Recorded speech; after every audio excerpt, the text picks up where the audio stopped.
2018. And City Recorder, call the roll, please. Bruce Anderson, Here. Alan Barker, Ron Burson, Kathy Clark, Here. Charlotte Clark, Here. Kim Freeman, Here. J.D. Gillis. He'll be here at 7 o'clock. 7, okay. Roland Herrera, Here. Jerry McGee, Here. Marlene Parsons, Here. Laura Reed, Here. Amy Ryan, Here. Nelson Sossaman, Here. and Jonathan Thompson. Here. Thank you.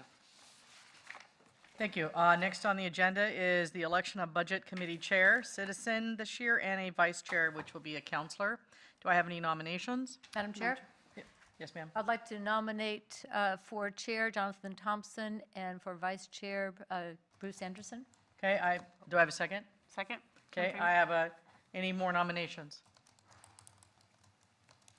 Oh, well, very good.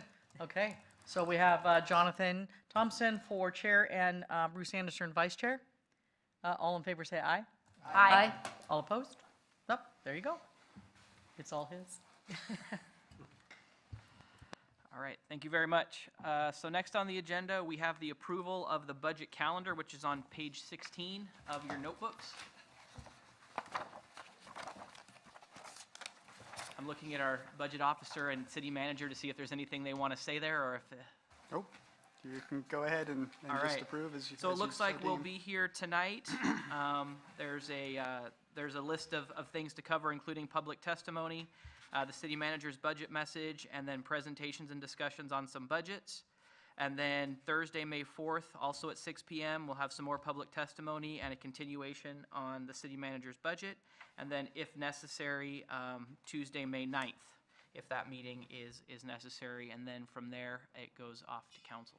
So, any questions on the calendar on page 16? No questions, but I move to approve the budget calendar. Second. It's been moved and seconded, and we approve the calendar on page 16. Is there any discussion? All right, all those in favor, please say aye. Aye. Aye. Opposed, no. Motion carries. All right, now we are on to the approval of the fiscal year 16-17 Budget Committee minutes. Looks like we have May 3rd, 2016, minutes from a May 3rd, 2016 meeting and minutes from a May 5th, 2016 meeting that have been distributed. Are there any questions or changes to those minutes? All right, any motions to approve them? Mr. Chair, would move approval of the May, I don't know if it's appropriate to have both at the same, okay. Move approval of the minutes from of the Budget Committee from May 3rd, 2016 and May 5th, 2016. Second. It's been moved and seconded that we approve the minutes from the May 3rd and May 5th, 2016 Budget Committee meetings. Is there any discussion? All right, all those in favor, please say aye. Aye. Opposed, no. All right, motion carries. And next up on our agenda is the city manager's budget message. Sir. Wow. Thank you, Chair Thompson. And I'd like to start off first by pointing people to page 3. This is something that I like to do in each of the budgets, and it's just a series of sort of quotable quotes from people. I'm sorry? Hello. No, okay. Page 3. So page 3 is just a series of quotes, quotable quotes about democracy. And I always find it interesting just looking at how far back people have been thinking about this great topic that we've been experimenting with for the last couple hundred years here in the States called democracy. The two of my favorites are the bottom two, and I'll just go ahead and read those for you. First one by Walter Lippmann: unless democracy is to commit suicide by consenting to its own destruction, it will have to find some formidable answer to those who come to it saying, I demand from you, in the name of your principles, the rights which I shall deny you later in the name of my principles. So I thought that was catchy. So, and of course the last one there is one that I've used before, and I try to add new ones every year. But democracy is the recurrent suspicion that more than half of the people are right more than half of the time. E.B. White. So we will continue to believe so. So on to page 8 is the budget message. And then I'm going to turn it over to Tim after I'm done, and it will be his show for the remainder of the season. Honorable Mayor Clark, City Councilors, Budget Committee, and citizens of Keizer, I am pleased to present City of Keizer's annual budget for fiscal year 2017 and 18. The City of Keizer is in a stable financial position with resources adequate to support maintaining existing city services. However, due to increased costs associated with employee retirement, insurance, capital outlay, the city is unable in a sustainable manner to increase the level of service in either police or parks departments, which we know is something this community is desperately desiring. The community has had ongoing discussions regarding what level of service is desired for both police and parks and ways to fund service level increases if so desired.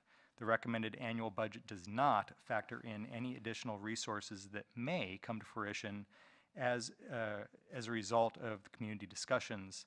It is based on existing revenue sources only. It will be modified at a point at which the community actually has those discussions and the council chooses either to or not to enact any of those ideas. The city is expecting overall operating revenues to increase 4% over the prior year. Primary revenue increases are from taxes. Property taxes are expected to increase 4%, which include 3% increase based on assessed valuation and a 1% increase based from growth. The city will also be receiving, for the first time this year, tax revenue from the sale of marijuana.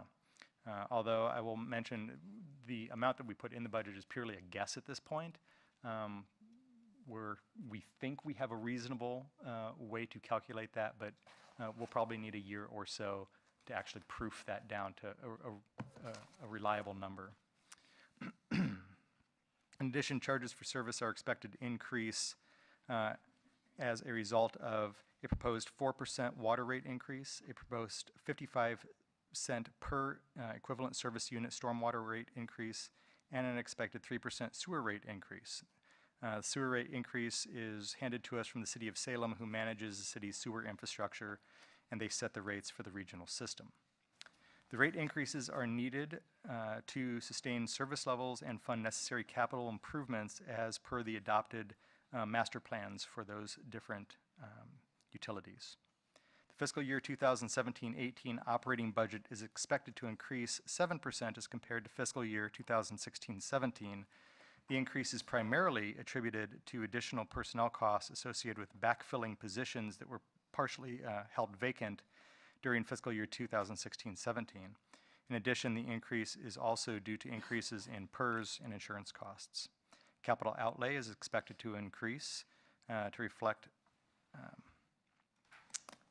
reflecting the, I can't even read my own handwriting.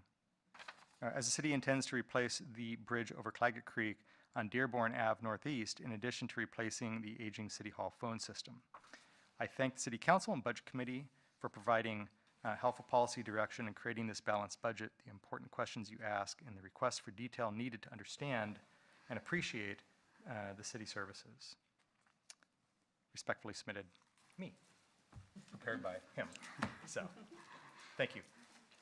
Are there any, oh, you want to go next? One thing I want to reiterate is that we really built this budget on somewhat of a status quo basis at maintaining the existing service levels. When we get towards the general fund and also the community center fund, we have a fair number of outside budget requests that we've received this year. At your locations, I've handed out a summary that looks something like this, and I thought I would walk through it really quickly so we could identify some of the things that are already included in the budget on a status quo basis. So once again, so for those that are here to testify asking for some of these funds, listen carefully because your funds may already be included in the budget, which may make it unnecessary for you to come up and ask. So for the neighborhood associations, last year we had $1,200 included in the budget. This year we also have $1,200 included. The request from the neighborhood associations is a little bit different. So they're actually requesting a little bit less, but we can easily absorb those and allocate it as they so choose if we want to. The Salem Keizer Education Foundation has asked for $6,000, and $6,000 is included in this budget. Boys and Girls Club has asked for $2,000, and again, $2,000 is also included. The Keizer Community Library has asked for $9,936. Last year, the budget had 8,000, so that's at a status quo level at the 8,000 level. The Keizer Chamber of Commerce has asked for $3,649 in direct financial support, and then also indirect financial support for police, public works, and K-23 coverage during the Iris Festival and the Holiday Light Parade. For that request, there's $2,149 of direct financial support that is not included yet. However, included is in-kind for the Iris Festival and the Holiday Light Parade.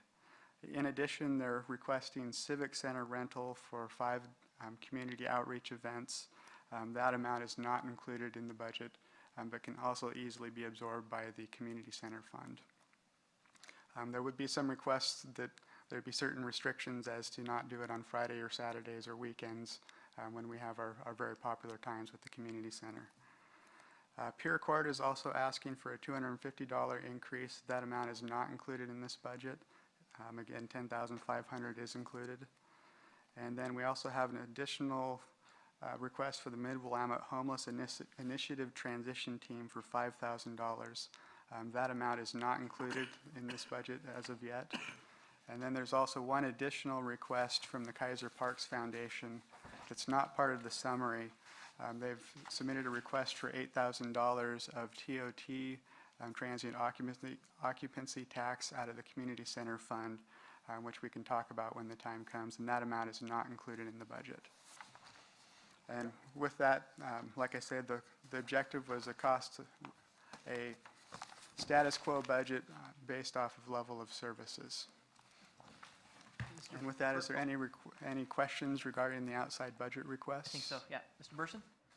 I'm sorry, it's not on the outside budget request, but I had a question for the city manager. On the 4% water increase, when we went through the long-range planning task force or group, there was different rates for corporations and there was and a higher rate for residents.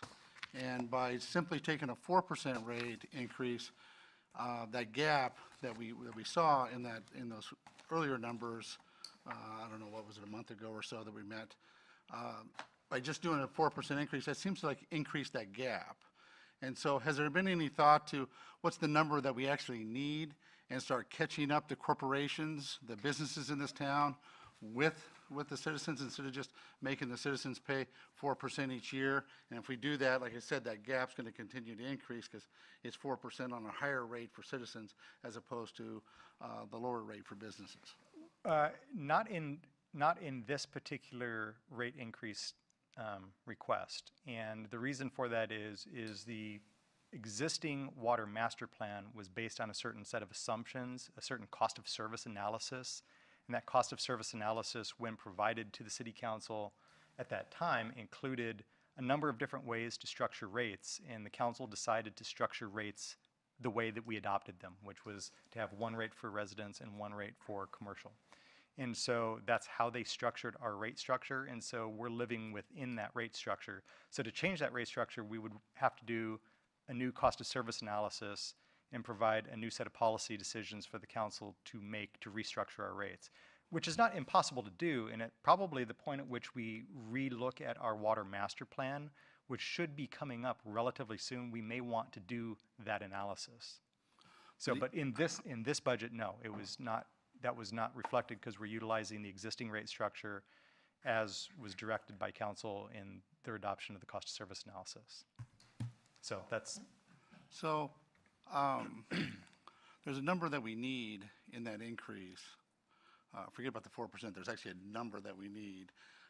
Even inside of these water rate plan that you have, can you simply just assess the citizens basically the same as the businesses? In other words, if you need $2 million and they're, I don't know, they're 25% of the number of units that are out there, the businesses are, that they would get 500,000 and the citizens would get 1.5 million?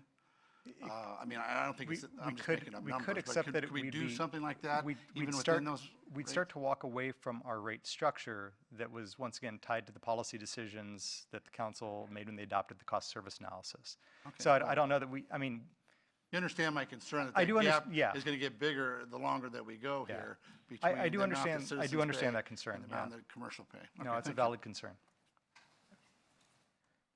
Any other questions for? All right. All right. So we will now move on to the public testimony portion of our night. We have a list of folks here looking to testify. As a reminder, each person gets 5 minutes.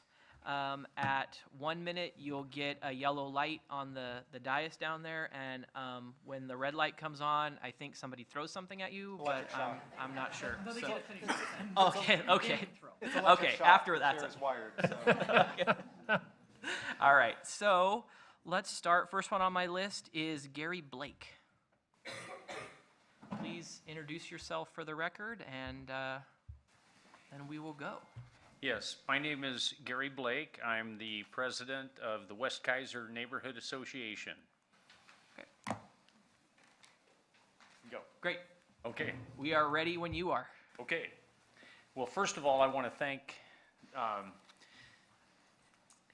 you for this opportunity to make a presentation.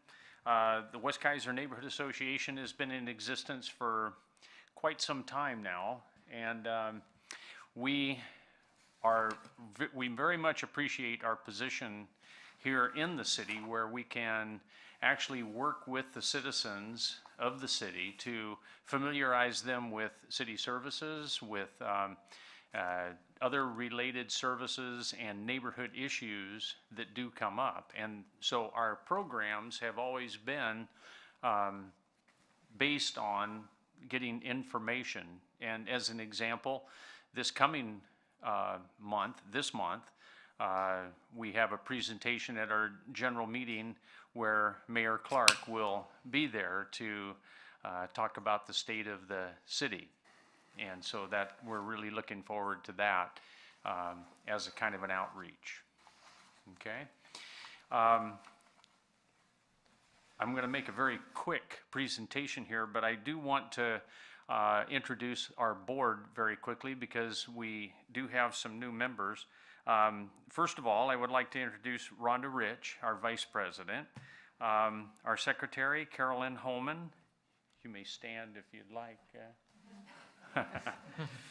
And other board members, we have Carol Dorfler, we have Dennis Phipps, a new member, and Chris Adams is very new on the board, and then of course Art Maurer. So we have a very active board, and we had to fill a couple of positions real quick. As far as our presentation on the budget, we have submitted a form to each of you, and I think you have that with you. If anybody has any questions at all about our presentation, the most important part of it is the bottom line, where we are requesting the same amount that we did last year, which is $500, which will be used primarily for advertising our position and the things that we are there and available for the citizens of the city. Does anybody have any questions or comments about the documents that we gave you previously? Any questions for Mr. Blake? All right. Okay. So, that should include, or should conclude? Pretty much. Larry said it all. I do have some brochures if you're interested in seeing what we do spend our money on. It's printing.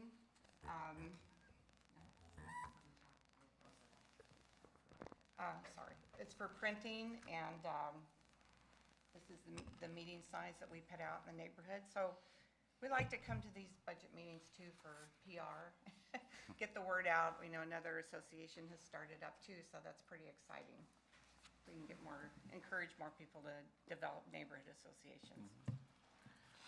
And we would like to encourage each of you to attend our meetings. They are very informative, and we open it up to questions at the end, and sometimes those questions are quite pointed. And if we had members of the city council and the and the city government here, that would help us answer those questions more fully. You did warn me of that. Okay. Anything else? I'd just like to thank you for the use of this building. We do meet here on the third Thursday of the month, and we do have a meeting next Thursday, as Gary mentioned, at 7 o'clock, and anybody in Keizer is welcome to come to our meetings, and especially since the mayor's there. Anybody watching, I would encourage them to come to our meetings, but it's a beautiful facility, and we enjoy being here. Right. Very good. Thank you very much. All right, thank you. Chair? Yeah. So I just want to give a shout out to Gary and to Rhonda and to the board and the members.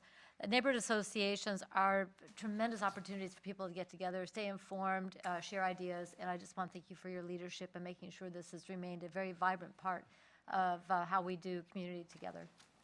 Thank you. Thank you. All right. Next on my list is Corinna Lee. Please introduce yourself for the record. And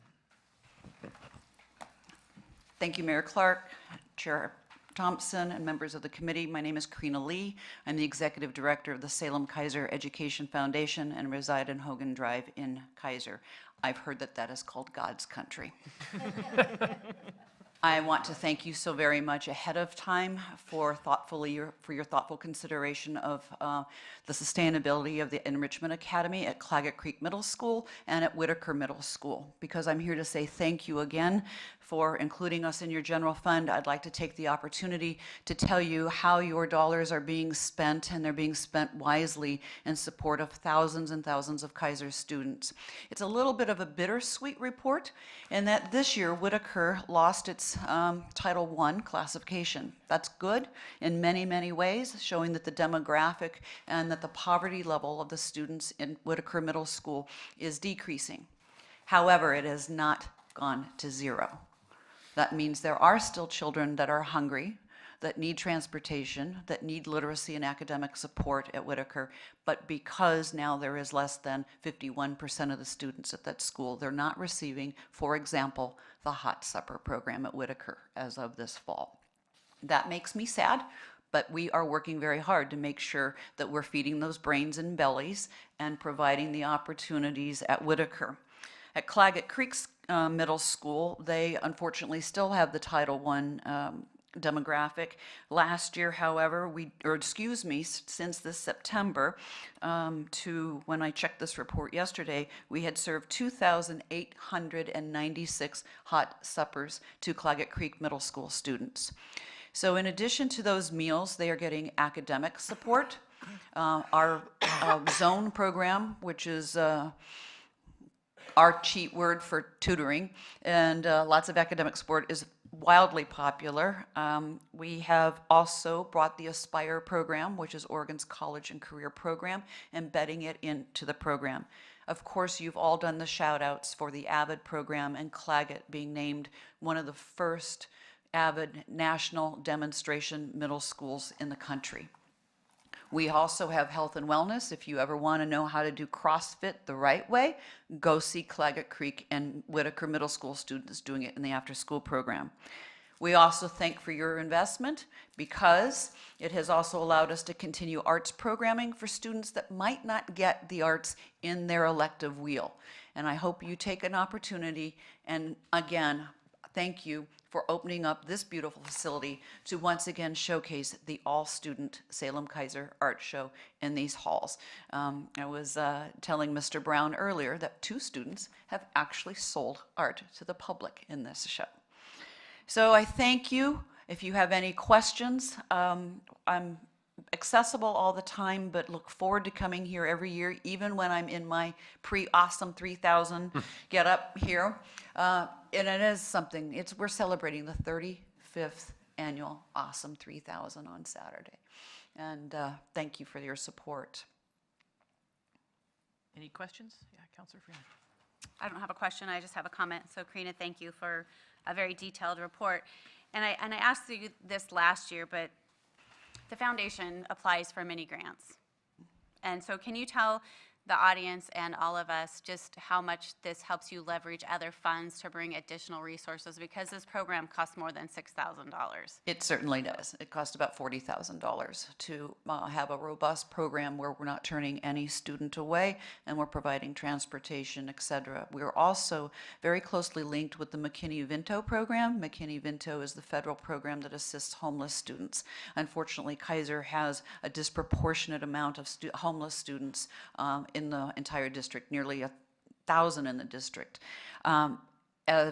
Those of you who know, whenever you're in for-profit business or nonprofit business, when you are able to leverage resources, whether they're human resources or financial resources or community resources, us being able to go to the Oregon Community Foundation, U.S. Bank Foundation, going to Umpqua Foundation, going to Meyer Memorial, talking with the city of Salem, when we can proudly say, yes, the city of Keizer understands the value of their investment, and please come alongside them and invest with them, we are able to make every dollar go longer and farther. Thank you. Mr. Anderson? Oh, I'll defer to the mayor. okay. There's another big event coming up through the Salem Keizer Education Foundation this month, and it's to help students learn about financial literacy in a fun way. Would you talk a little bit about Lemonade Day? Thank you, Mayor Clark. I'm very happy to talk about Lemonade Day. Lemonade Day is a national event sponsored by Google. It started in Texas, and it's about teaching children, elementary and middle school are the target ages, on how to become entrepreneurs, as Lyndon Zeitz likes to say, lemonaders, by using the model of a lemonade stand. And there is actually an incredibly robust curriculum that comes alongside a mentor, whether it's a parent, an after-school advisor, that takes students through a 10 program or 10 course or 10 topic arena, everything from your recipe, your marketing, location, your budget, all of those things that are necessary to have for a successful business. We are very pleased that the City of Keizer and the Iris Festival have come alongside the students that live in Keizer and have offered lemonade stand real estate at the Iris Festival Parade. And has that brought up a very robust conversation with the students about the importance of the location of your business. And thank you very much. That is Saturday, May 20th is official Lemonade Day in Oregon. Follow up, please. How many stands are now registered? Over 520. And this is up from how many last year? 240. Last year was our first year bringing the organization bringing the event to our area, and pretty proud at how that. Can you imagine if we had stopped with the 100 kids at the first Awesome 3000? If we can't stop with only 200 stands last year at Lemonade, we've already doubled it. Well, and I got to tell you, there was a little first grader who came up to me at the kickoff and doing a marketing survey on his product and asked me a few questions, and it was so professional, and it was so, he had his questions all written out, and he's taking notes, checking little boxes on whether I liked the product and whether I liked how they served it, and it was just fabulous. First grade. Do not underestimate the power of a first grade entrepreneur. Thank you very much. Thank you. Councilor Anderson? Thank you, Mr. Chair. Karina, could you talk a little back on Enrichment Academy for a sec? How long has Salem Keizer Education Foundation been doing those? And if they weren't, what would we be doing with our after-school programs? Thank you for the question. Salem Keizer Education Foundation's been around 35 years, but it started with the Awesome 3000. We only began with the after-school programs 11 years ago when I became its first executive director. And my hill to die on was middle school after-school programs.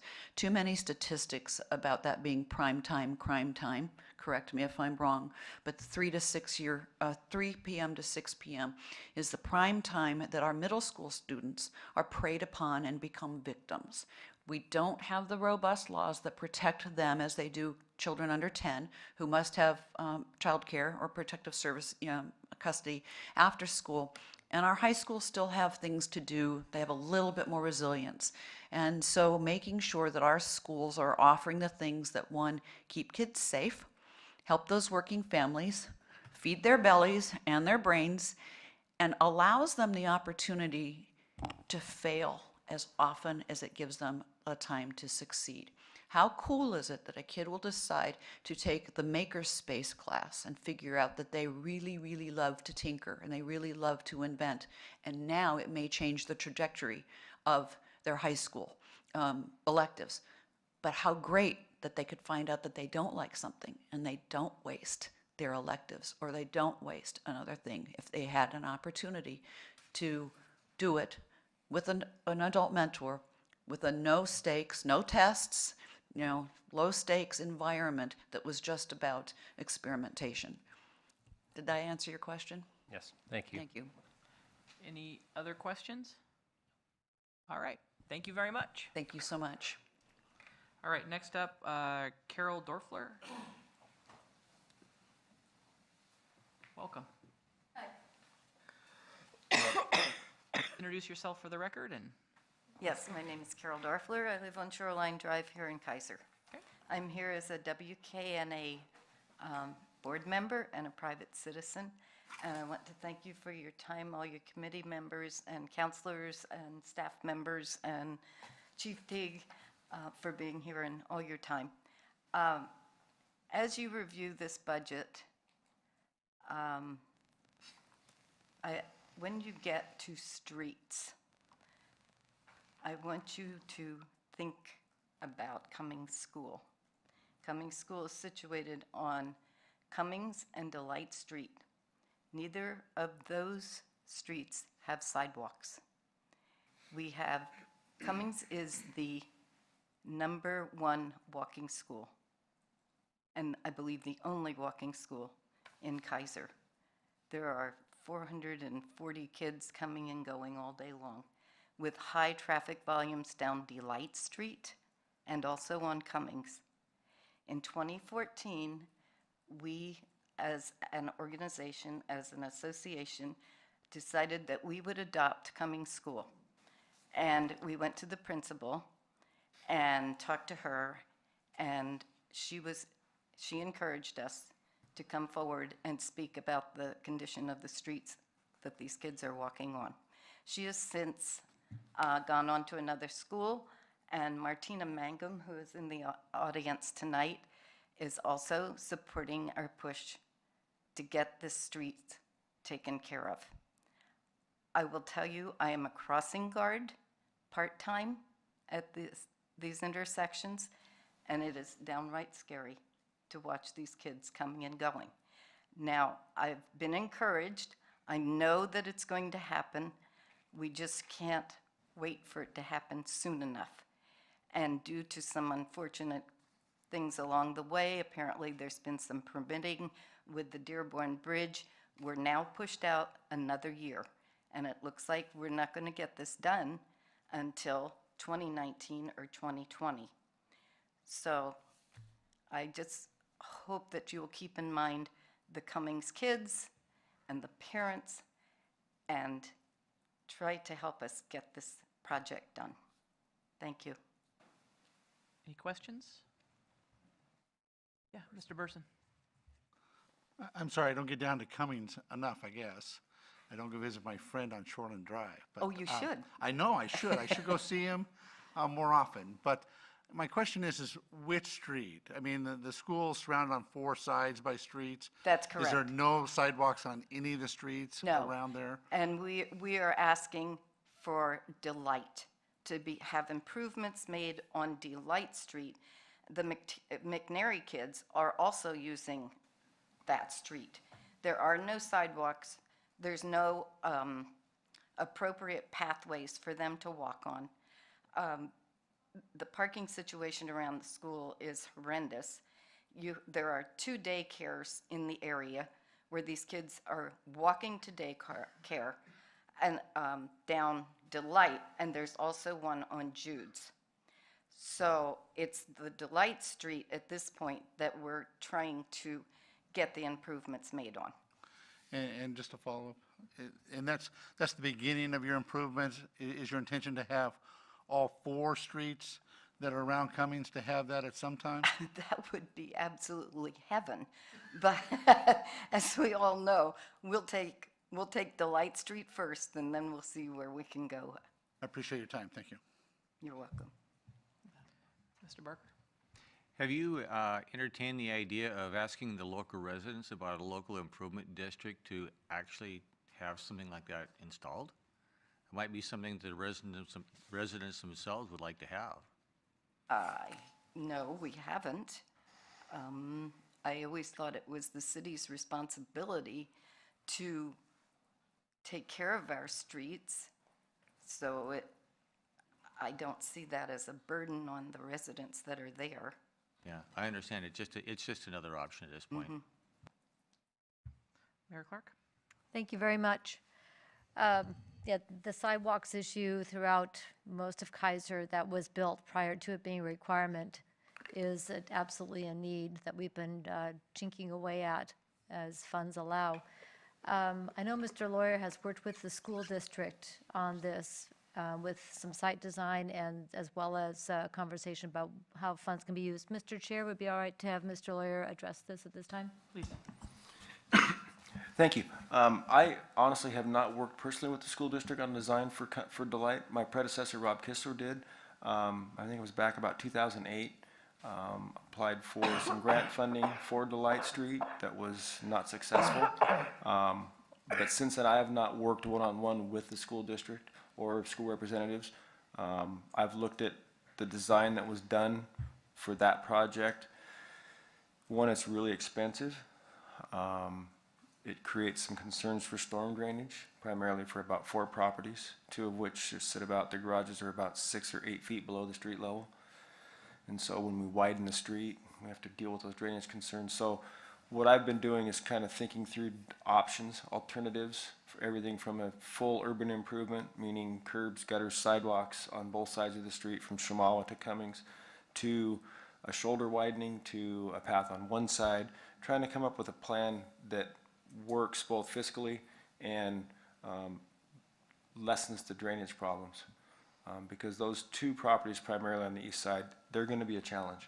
And so I'm kind of thinking maybe we put a shared path on the west side so we stay away from that drainage problem. So I need to work with our engineers and come up with a reasonable estimate for some options and then approach the school about property needs along the school property and parking changes so we can alleviate the problem with the kids walking behind the cars that are parked there backing out.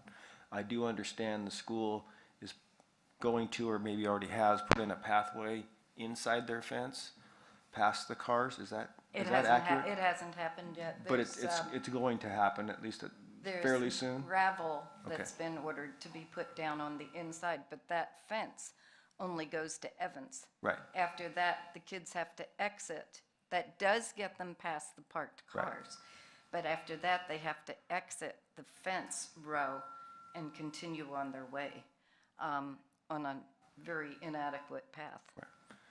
So I really plan to step up my efforts in design and consult. I want to have a design in hand or a preliminary design in hand to talk to the school district about what the impacts of their property would be or could be.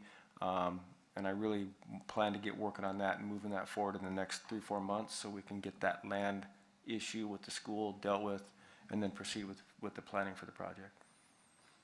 All right, yeah, Councilor Freeman. So I want to thank you, Carol, and I know Martina McMahon is in the audience, the principal for Cummings, and they came and spoke to the Traffic, Bikeways, Pedestrian Safety Committee last month.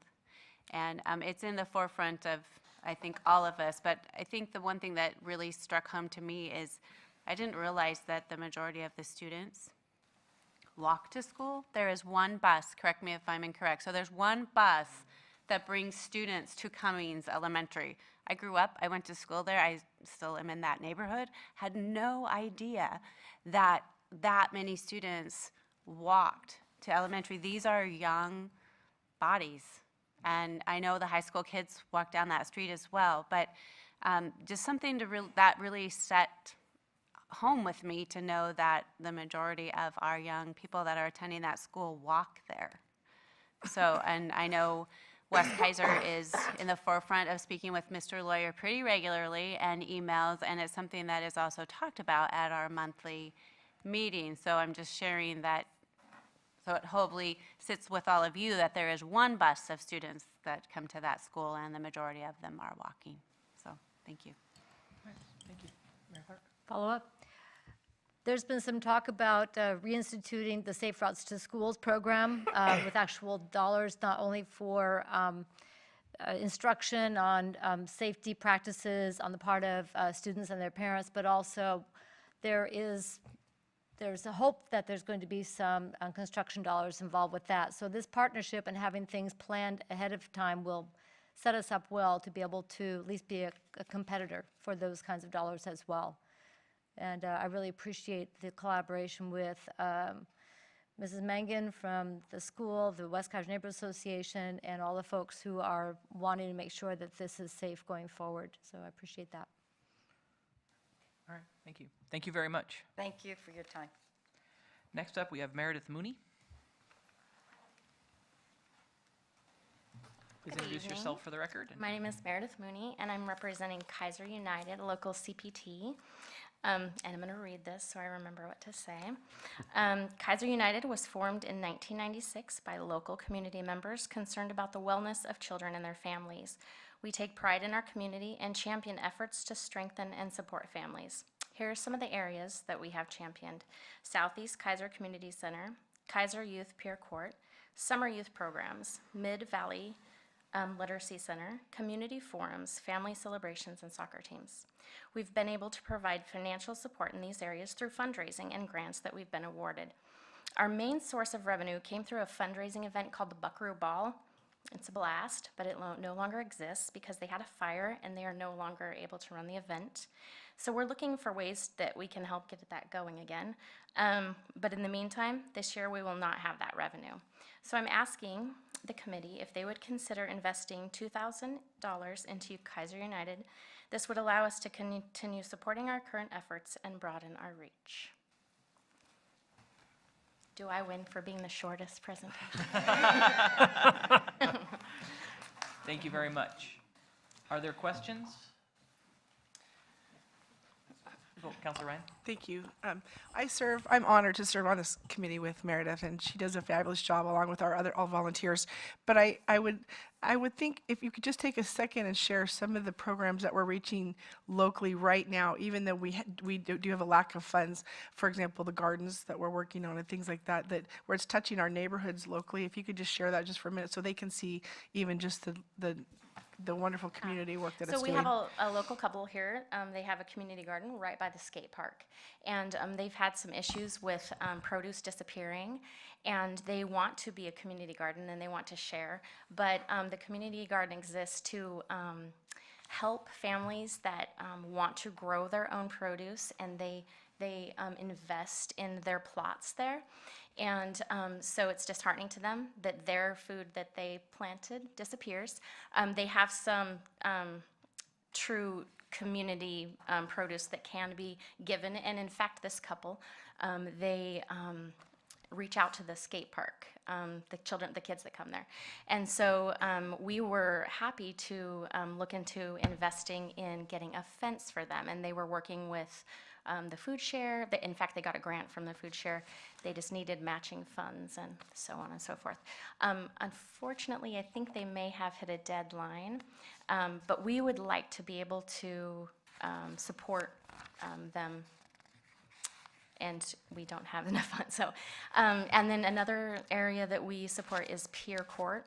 And they're a fabulous program. If you don't know about them, look it up. It's all about grace for the kids, and they get a second chance. It's for misdemeanors, I believe, but their peers work, hence Peer Court. Their peers work with them, and they get to do community service to work off some of the offenses they've committed. And I just really love that program, that it's just so gracious and help them step out of that and not let that identify them. I can't think of any. There's other small things that we've supported. Something that's coming to the table soon is Skit Theater. I help on the board at Skit Theater, and we're looking into that hopefully to support them. And So those are the types of things that we support. And we are hoping to grow our board because we are few right now. All right, thank you. Anything else, Mayor Clark? Thank you. Thank you for the work that you're doing for the community. So you mentioned Pure Court, and that has a separate budget allocation request, and so that's already funded mostly. It's a little bit less than but this is separate from that. Yes. Is that correct? Yes, yes. And the funds for doing the fence around the community garden, that is not a park, is it? That is separate from the parks. Am I correct? No, that is part of Chalmers Jones Park, and in fact, there was a parks grant applied for and approved for the fence. Oh, that's where they got that. Sorry, I was That's thinking. okay. And I understand that fence, Robert just met with some volunteers this week about getting the fence built, so I believe that will happen soon. Okay. I seem to recall that, but I wanted to make sure. So that's a project that's going to move forward. So I didn't see a request in here for the written request. So the $2,000, the general idea then is to go forward with some of the projects that Keizer United has identified beyond the fence around the park. Is that correct? Yes, yes. And we didn't have a fundraiser this year to, build that little budget we have to help people that come to us. And so we're hoping to have another fundraiser, but that's not going to happen right now, so. Okay, thank you. Thank you. Thank you. Paula Gills? Sorry for butchering that. That's okay. You came close. All right. Please introduce yourself for the record. I'm Paula Giles, and I'm currently the president of the board of Keizer Community Library. This is my first year, so I want to say, first of all, thank you to your personnel here who helped me through the finance issues and the forms that were necessary to provide you with our requests, especially Mr. Wood, who went out of his way to help and guide me and instruct me in what I needed to do and get done. I appreciate and thank you on our behalf for including us in your budget. And I thought I would expand a little bit for you on what we do. In our proposal, we explain that we have about 14,000 visits this year, in the last year at our library. The money that you provide for us helps us pay our rent, which includes the 2 rooms that we use for our library. We have tutoring that goes on there for some children that come in from the local schools with tutors that are necessary.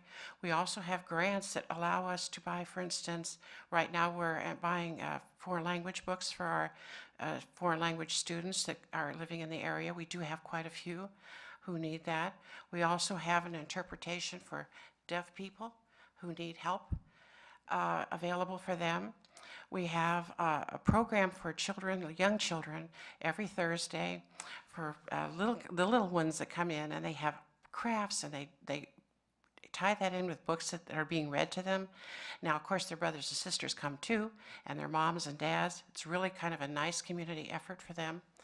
During the summer, we have an ongoing program for our older students where they can come in. We purchase books for them, and they read this book with a group. They meet once a month through the summer. They get to keep the book after they've read it, but they get to come in, discuss it. They have questions they answer. They write essays about it and so forth, make book reports. It's quite an interesting program. It goes all summer long, usually through 2 books. And they get to have a lot of say in what those books are, and they get to keep them, which is really wonderful for some of these kids who don't have anything like that at home. We also have a program for students through the summer where they keep a log of reading hours that they keep at home, and we give them prizes for the hours that they've put in for reading. They can come in and check books out, or sometimes we have them available that they can just have. That's kind of a fun thing to do. We do apply for grants.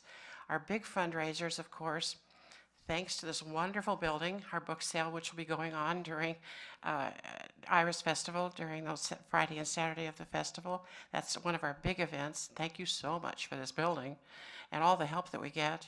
We also have a spring tea, which especially a lot of our moms in the neighborhood come and have a lot of fun. It's a really kind of a neat thing to do. We also provide opportunities for lectures. We bring in authors, especially those in the local area, Keizer authors, to come in and share their books with us. So we do what we can. We provide opportunities for kids to come in all the time. Almost 5,000 visits to our computers, which are available free to anyone in the community. A lot of times, people are looking for jobs, looking for help. We're there to help them do that, which is important for them. We're all volunteer, no one's paid, so everybody gives their free time to help run the library. That's our only weakness right now, is that sometimes it's hard to find people. We'd like to expand and offer more, but of course all of that takes time and energy. So we want to thank you very much for continuing to support us and provide those programs for our community. We feel that we're getting our word out more and more to people. Yes, we do have our library in Keizer, and it's growing, and we're happy about it. Would you have any questions or concerns? Mayor Clark? Thank you. I'm so impressed with how the Keizer Community Library has evolved over the years, serving so many people. The book sales do yield a pretty good chunk of change, if I remember correctly. Yes, over $2,000 each time. One time, usually the first one during the Iris Festival, we get about almost $3,000, and the second one that we have later in the year, October, is a little bit less than that. But it's the fun thing about the book sale. It also brings a lot of people together. We get folks that just wait for that event every year, especially some of our senior folks. They come in, and we'll have them visit for hours, just going through every book, and they'll come in with notebooks with pages of the books that they have, making sure that they've got the ones that they need. I think one of the more important things too that we offer is those same elders that come in. A lot of times that's the only communication they have, and they'll come to our desk. If you come in sometimes, you'll see them. They'll pull up a chair and visit with the person at the circulation desk, and I think it makes their day, and it's fun for us too. So that's kind of one of those things that just happens as an offshoot. And as far as bringing people together during the book sale, if you're there when it first opens its doors, you'll see how popular it is. And you've been there too. I've seen you on your motorcycle. Yes, I have. Guilty as charged. Follow up, please. The rent that goes to the Keizer Heritage Center, they charge you rent and the other organizations that make the center possible, the rent in order to maintain the building. So this is not the operations of the library per se. This is maintaining the space the library occupies. Is that Yes. correct? Yes, we have to pay the rent. They need to keep the building going, of course. We have to pay the rent because we're using up a good portion of the first floor. And that's just a cost. That's actually our largest cost that we have, is paying that rent. And that's what provides the opportunity for all the other things that happen as a result. Yes. Thank you. Any other questions? All right. Thank you very much. Thank you. All right, and next on my list is Mayor Clark about the Mid-Willamette Homeless Initiative.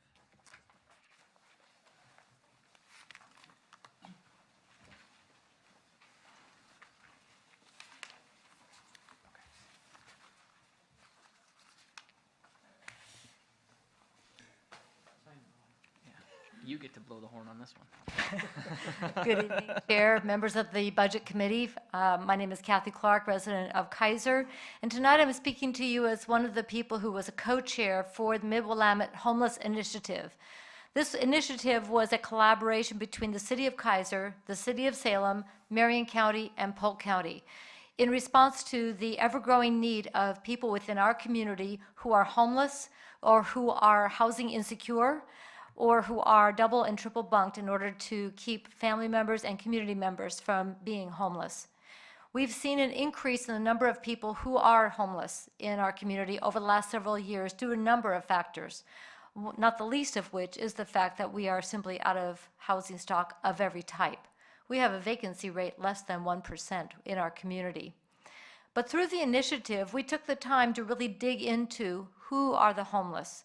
And aside from the fact that these are people, neighbors, these are our elders, veterans, families, children, runaway homeless youth, we discovered that as we look into the story of each person that needs to be served, that this is a very complex issue and needs coordination in order to bring resources and best practices together to ensure that the goodwill and the caring and the compassion of our community actually makes the biggest impact it can, bringing more and more people out of homelessness into hope and permanent and supportive housing.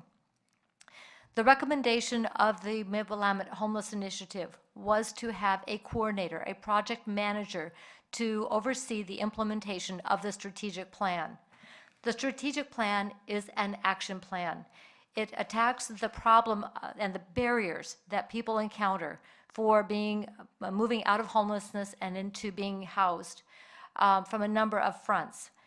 We have great community partners with agencies, government agencies, nonprofits that do great work, but none of them have that overarching responsibility to make sure all of the lanes are moving forward in collaboration and at the same time. It is this lack of coordination that has kept us from being able to leverage the funds, the resources, and the co-benefits of working together to really make a difference for our community. Other communities have figured this out, and they have people who oversee this work. They help convene, they help bring in additional grants, they help people collaborate and institute best practices. They've been able to move forward with initiatives of action to help serve more people. We can do this in this area, but we needed to find a place where that project manager would be housed. And the logical place for that was the Mid-Willamette Council of Governments. The city of Keizer is a member of the Mid-Willamette COG. It is very neutral. They are qualified to be a fiscal agent for grants from state and federal agencies. They have all of the systems in place to be able to be accountable for dollars. They also reach Marion, Polk, and Yamhill counties. We have a large number of people who are homeless or housing insecure in our areas, and we have a tremendous rural section of these three counties. And the COG is uniquely positioned to be able to better leverage resources both within our cities and into our counties and make sure that we can serve more people. The ask I'm making of you tonight is that Keizer put some skin in the game for getting this project manager position started. The proposal that is going to the Mid-Willamette COG is that the City of Salem, Marion County, and Keizer put forward some funds to make sure that this project manager can be recruited and staffed. If this project manager then becomes part of the services that is provided by the Mid-Willamette Council of Governments, the following years would then be funded through the dues paid by the member organizations. So all of the governments that chose to use those services would then split the cost of that program manager and receive the benefits of the organizations and resources within their communities, better leverage resources to serve people who are homeless. So my ask is that we consider taking $5,000 from the general fund, very likely from contingency, unless something from the marijuana tax or something can be identified, to make sure that Keizer is a player in and put some money where our goodwill, our hard work, and the resources that we have can get the best value for people who are in our community. Thank you very much. Thank you. Questions? Mr. Burson? So the splitting between the different governments, is that prorated somehow? I mean, is Salem paying more than Keizer, or Marion County paying more than Keizer, so it's prorated? Marion County and Salem, I think, are looking at proposals of about $40,000 each. And Keizer, I'm asking for $5,000. This would get that position started, recruited, and well into the year. It would start off part-time is what the proposal, and is still not finalized. It still has to go to the COG board. And then grow into full-time as more and more agencies sign on for the services of this position. This is seed money to get through the first year. So follow up. I'm sorry, I probably wasn't clear in my question, so I apologize. But in the dues that you talked about, are the dues then prorated? I mean, They are proportional, yes. okay, thank you very much. And they are, I believe, in our general fund already, as we are members of the Council of Governments. So we already pay for services that we receive through the Mid-Willamette Council of Governments. I do sit on that board of directors representing the city of Keizer. Yeah. Council of government dues are charged based on population, so it's a pro rata. Thank you. Mr. McGee? Would this then increase our dues that we are now paying to the Council of Governments? If we use this service, yes, we would be assessed this service. It would increase our dues. We would see that next year, next fiscal year, not this year. And I assume if we were putting the 5,000, we were using their services, would this person be an employee of the Council of Governments? That is correct. They have the they have the structure in place for that person to be able to work as an employee of the Council of Governments under the direction of an advisory board, much like SCATS, the Salem-Keizer Area Transportation Study, which has representation from the counties and the cities, school district, and ODOT. For example, they govern the work of the transportation director, but the transportation director is an employee of the Council of Governments. So they're, excuse me. I'm sorry. For many years, our association with COG was somewhat less than desirable. What is it today? It is I mean, very. we have threatened to draw out of that organization so many times I can't count them. Is our association improved from what it used to be? Yes, it has. Nancy Boyer was the director for a number of years and helped make it a much more robust and effective organization, increasing the quality of service, and I understand what you're talking about, and making sure it's very relevant and stays on top of the latest best practices in GIS, and I'm going to get nailed for this acronym, but transportation planning in particular. We have transitioned from the great leadership of Richard Schmidt to Mike Jaffe as the transportation director. I work with him the most closely because I do represent Keizer on the transportation committees there. Economic development and planning and other training services as well. Jenny Mesmer was the director for a short time period, but due to personal reasons, medical reasons, had to withdraw. And they are in the process now of finalizing a new executive director. But to your question, Dr. McGee, yes, indeed, the Council of Governments has stepped up, has improved services, and I feel as a elected or as a member of the board of directors that they are providing quality services, and we're getting a good value for the services that they do. Thank you. Yes, Mr. Berger. So this would be to start the program at this point in time. Do we have any idea what we would be charged after this year starting?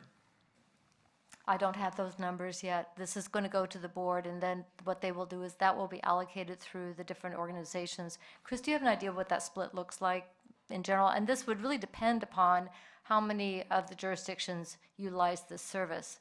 So I know for starters, of course, Marion County, Salem, Keizer stands to benefit a great deal from the services of this individual. And there are other cities that have already indicated that they intend to use these services. Yamhill County was not part of the initiative. We know that there are people who are homeless in Yamhill County, but the task force felt that if we went too big, we would get lost. This is such a huge issue. So Yamhill County was not part of the initiative, but they are certainly have indicated interest in availing themselves of the best practices and services that could be made available to them. My only fear is that sometimes when an organization starts, even though we have worthy goals with what this can actually do for the area, my only concern would be that if it grows to something that becomes either unmanageable or where the city of Keizer residents are taxed at a level where we don't get the benefit out of it. Who actually is responsible and accountable then? Is that the directors? Correct. The employee, the project manager, would be accountable first to the oversight team, which was going to be determined by the transition team, representatives from the member governments, and probably some of the key nonprofits and service providers in the area. So they would help direct the work. The strategic plan has been adopted, and it is a very action-oriented plan that attacks the issues and barriers that we've identified within the homelessness care continuum. So, and these have been vetted by professionals and found to be very robust in their applicability and the practicality. Going forward, the employee also would be held accountable to the board of directors, which has representation from the 3 counties. There would be reporting out. This is something that's required of this position, to report out to the communities and the members. What are the results we're getting? Are the steps taken through the implementation of the strategic plan getting at the results that we believe need to happen? Are there ways we can better serve people in our community who are homeless? It's not designed to do the work. We already have nonprofits and agencies that do their pieces. The idea behind this is to better leverage that so that we don't get either replication or, more importantly, people fragmenting the work. And that's what's happened in this region.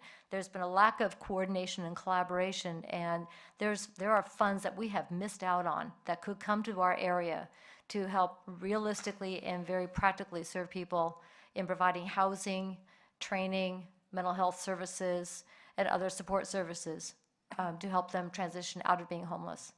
We need to bring those into our area. The wasted energy and funds that happen with replication are, incredible sometimes. Does the City of Keizer Budget Committee have control over if at some point in time the residents of Keizer and the Budget Committee say that, hey, this no longer benefits us, to bow out of it and to not fund it? What I would probably look at is the city manager would recommend that that's a service that we do not avail ourselves from the Council of Governments. We do not contract with them. We contract with them for specific services. So that's how our dues are assessed. To some degree, there's a base, and then if we use additional services such as training or GIS or some other types of services that are contractual, then that goes on top of our COG dues. So if we decide at some point, hey, we've got this thing figured out, we don't need to avail ourselves of the services of the project manager, or the oversight team and the Council of Governments decides that this has now evolved to something else, change will be made. This is not locked in stone forever. We're going to keep on doing it the same way just because we've always done it that way. The Council of Governments is not a unique idea in overseeing the work of homeless coordination. It has been done elsewhere successfully because they are a neutral party. The Council of Governments doesn't benefit from having getting grants and so forth. This is not to fund their work. So they don't have a, they can be neutral, they can be objective in looking at grants or at outcomes and go, yes, this is delivering better outcomes, or this isn't working, we need to try something else, and get that information in. When you have nonprofits, a lot of the time, the nonprofit is looking at, how do I get to the next fundraiser and keep these services going? And while that is all well and good, are we really getting the bang for the buck? Are those outcomes really, are we getting the outcomes that we say we're trying to get? Mm-hmm. The Council of Governments is what I call Switzerland. They have no stake in this. If it's not working, they're going to say so. Thank you. Thank you. Mr. Burson?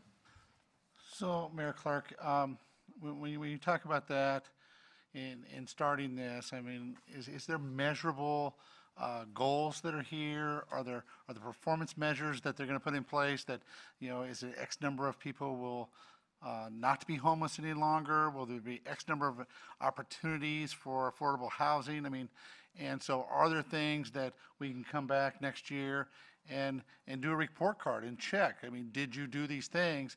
If you didn't, we're out. If you did, we'll talk about it for another year. But, just talking about the concept of keeping people housed seems to be a pretty bright topic right now. I mean, everybody wants to talk about it. I think every city is talking about this sort of thing. But I still haven't heard, we have these programs. How many people on the ground get into housing?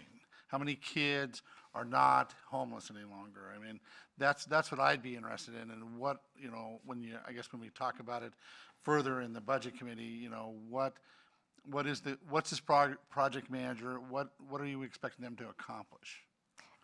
Thank you, Mr. Burson, and absolutely right. One of the outcomes is reporting out. What is happening? What are we making a difference? Are the different programs that were identified through the strategic plan, are they actually getting results? So the strategic plan is looking at it from a variety of points of view. Housing supply is one of them. Access to capital, access to vouchers and places to use them. Training to help people with financial literacy and other tools that they need to be stable and understand finance, mental health care, physical health care, veteran services, and that's a particular specialty. Helping veterans is critical, as we learned through the initiative. Runaway and homeless youth, their needs are very specific, and also how this is going to make a difference in helping fund effective program for runaway and homeless youth. Families, especially families that have teenage boys, that is a very highly underserved population, and there's a real problem right now having enough spaces where families can stay together.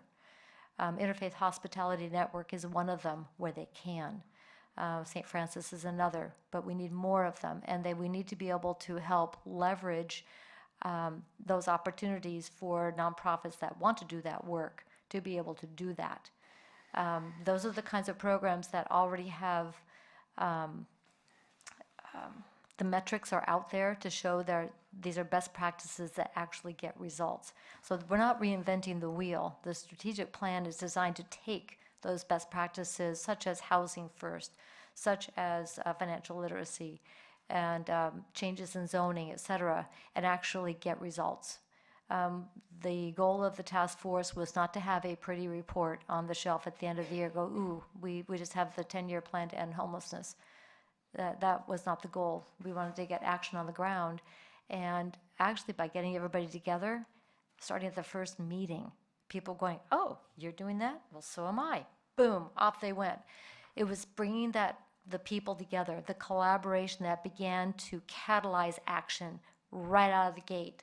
It's the coordination that is going to help leverage more funds and better utilize our resources in our region, especially state and federal funds that need to have a qualified fiscal agent. So, I appreciate all that, and I think it's important that more funds come in. But again, my view, and it's not now, but it would be if this is gone through, is like in the next year, how many more beds or dwellings was created for these folks? How many classes did they go on financial, learning financial responsibility? How, really down on the ground, like the actual boots on the ground, how many kids were runaways, are no longer runaways?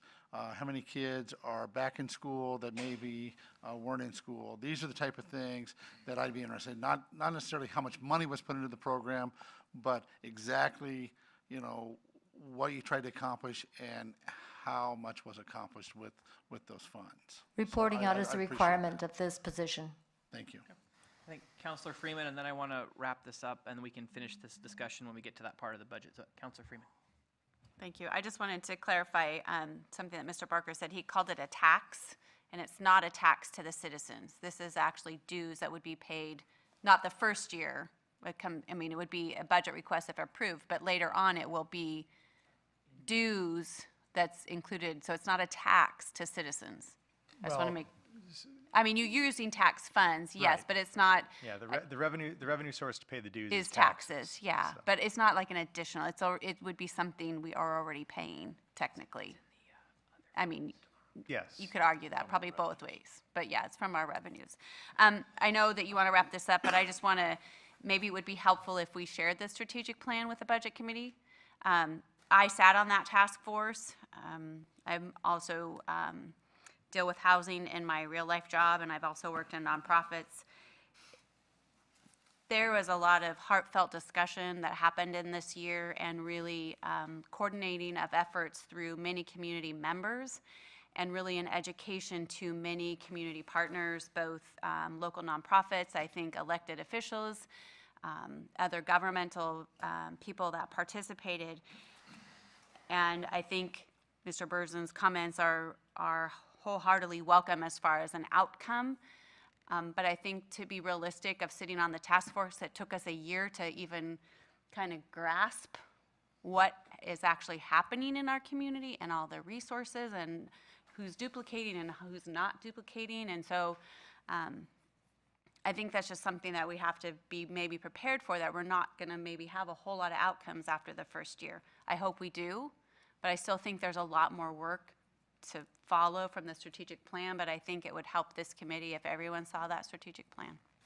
So, Mr. Chair, I will ask that everybody be emailed that. It is already available on the city website. If you go to the Mid-Willamette Homeless Initiative and click on that, it'll take you to the website that has the strategic plan, videos from every one of the meetings, minutes from all of the subcommittee meetings, and scads of materials that can keep you reading for a really long time, but some really good materials that help understand the depth and breadth of this situation.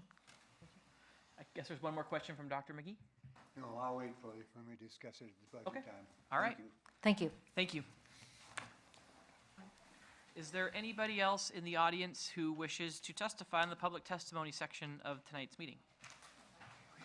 All right. With that, with everybody walking out, I'm going to go with no. All right. So You're all now welcome to stay for the next 2 hours while we Thank you for the invitation. we are now moving on to the budget presentations, and we're going to start with the Administrative Services Fund introduction, and then get into the city manager, city attorney, city recorder, and so forth. So, Mr. Wood. Well, before we get too far along, first off, I'd like to thank all of you for coming out tonight. I know there's a lot of things that we could all be doing on a Tuesday night, and I appreciate your commitment and dedication to coming and being part of this committee. It is one of the more intensive committees that takes place this time of year, and I do sincerely appreciate all of you being here. One of the things I want to do right now is kind of touch on a few things that you'll see throughout the entire budget document, primarily personnel related. As a city, that's probably, that is our biggest expense that you'll see throughout the budget. Just within our general fund, it's made up of about 76% personnel costs, so there's a lot involved. So if you would please turn with me to page 63. Kind of want to give you a quick overview of our staffing for the year. In total, we're approximately the same. From a service level standpoint, nothing's changed. We're going to continue on as we have been, but there are a few things that I kind of want to point out. One, in the finance department area, we are dropping down one body. We're going from 11 full-time staff to 10 staff. And the reason for that really is the increase of the use of online bill pay, credit cards, those kind of things. We really don't have as much need as we have had in the past for people actually processing customer payments. So with that, we've dropped down to 2 utility billing clerks and 1 utility billing technician. Also, you'll notice that in the previous years, we had an assistant controller position outlined.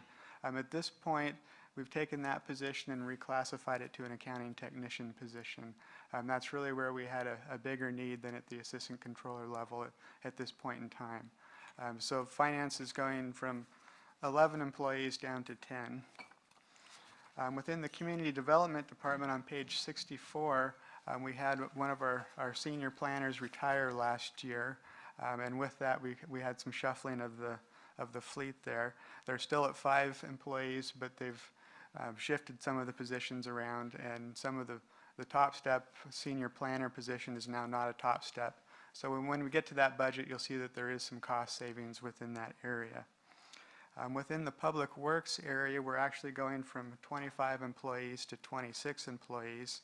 If we had another year, fiscal 12-13, you could kind of see that we're replacing the Public Works Superintendent position, but instead of having the superintendent, we're actually adding some yet to be determined, but something around a municipal utility worker 1 position. So that's where you're going to see the increased pickup. When we look at the police department, hold still, we're not actually dropping any levels of service. In the past, we had 1 full-time position identified as community service. That position was largely unfilled most of this year, and the previous year it was a part-time position, with the other half of that being providing for temporary employees. When we get to the police budget, you'll see that we actually broke out the temporary employees as their own line item this year. So there's no change in service levels within the police department. This chart is really just showing you the regular status employees that we have. And temporary employees are not considered part of the regular status. So if you would turn to page 67, the next page is really a summary of employee benefits. But before we get to that, just overall, as far as wage increases go, we do have some union contracts that we're trying to, or that we have to abide by. The Local 320, which covers a majority of our public works employees, provides for a 2% cost of living increase. The KPA contract provides for a 2.5%. However, that's split with 1.5% in July and 1% in January.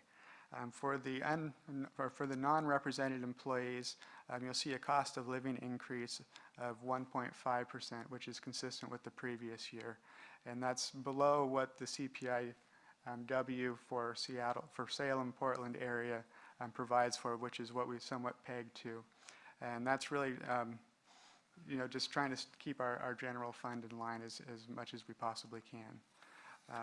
With that, when we look at the benefits, you're going to see some interesting increases, especially when we look at the wellness line item. We have somewhat of an obligation to all of our employees. We have 2 different wellness programs. We want to make sure that employees have the opportunity to participate if they want to. So we budget the maximum liability that we think is out there. Does that reflect, the actual usage? Well, not necessarily yet, but the participation in that program is growing. If you see the 2014-15, which is line 3, is about 17,000. Following year got close to 20,000. This year we're looking at close to 26,000. So we're seeing an increased use of the wellness program. The biggest difference is really in our police department, where they have certain physical fitness tests that they have to take, and we provide in accordance with the union agreement to allow them to do that, but a lot of the officers don't take that opportunity. So when you look at the wellness line, that's the biggest place where you'll see a difference between the projected and then the revised budget for next year. When we look at retirement, we talked somewhat about that at the Long Range Planning Task Force. The big black eye really is PERS. For the city in total, the total impact across all of our funds is about $185,000. Of that $185,000, $166,000 for the city is attributed just to the change in the rates. So everything else considered equal, $166,000 just related to the rate change because of the new employer rates for this year, or for next year. And the general fund impact of that is about $129,000 just from the rate change. The total general fund impact is about $137,000. So unfortunately, that's a fairly large number that eats up a lot of our property tax increases. The other line item, if we move to insurance, line 6, this is where we're seeing kind of a bright light. Our blended rate increase is going to be about 6%. So when you look through the documents, you'll see roughly about a 6% increase for most of the departments. Keep in mind, though, that as I indicated, we had a little bit of change up in staffing over the year. We had some police officer turnover. We had turnover in the finance department. We've had turnover in community development. So in some cases, you're going to see some interesting changes just because the previous year was low, because we do delay when we replace employees. So you'll see that'll impact retirement, that'll impact insurance, and that'll also impact wages. So you'll see that throughout, especially, like I say, in the finance, community development, and police departments. So with that, I'm going to hand it over to Chris to talk about the city manager's budget. Chris, before we get that far, are there any questions about that overview? Dr. McGee? I'd like to talk about the wellness program just a little bit. When it was started, the major thrust was for morale, which I think has been very successful in that respect from what I've heard. But another thrust was that it would reduce our insurance costs. Has that been actuated, and if so, how much has it reduced our insurance? I think a better question is not necessarily how much has it reduced our insurance, but how much has it kept our insurance from increasing. And so we're seeing blended increases of somewhere in the 6% range, where lots of cities are seeing 13, 14, 15%, private companies bigger than that. So in addition to that, at least in the early years, and possibly, I don't know if they still do this, but our insurance company actually funded a big chunk of our wellness program. Do they still? They still do. So we're getting money from them to help implement this because they recognize the benefit of healthier employers or healthier employees, and a culture of health generates fewer claims for them. And so there's an actual fiscal benefit to them to fiscally benefit us by helping fund these programs. So is the insurance that we're getting, is that on top of this? I noticed. Yes. Okay, so what does the wellness program cost? Turning it over to the wellness person. And I don't want you to think I'm not opposed to the wellness program, but I would like to know what it is costing or saving, since that was one of the issues that it was sold on. I'll leave it to Tim to give actual dollar figures, but I can give you a range.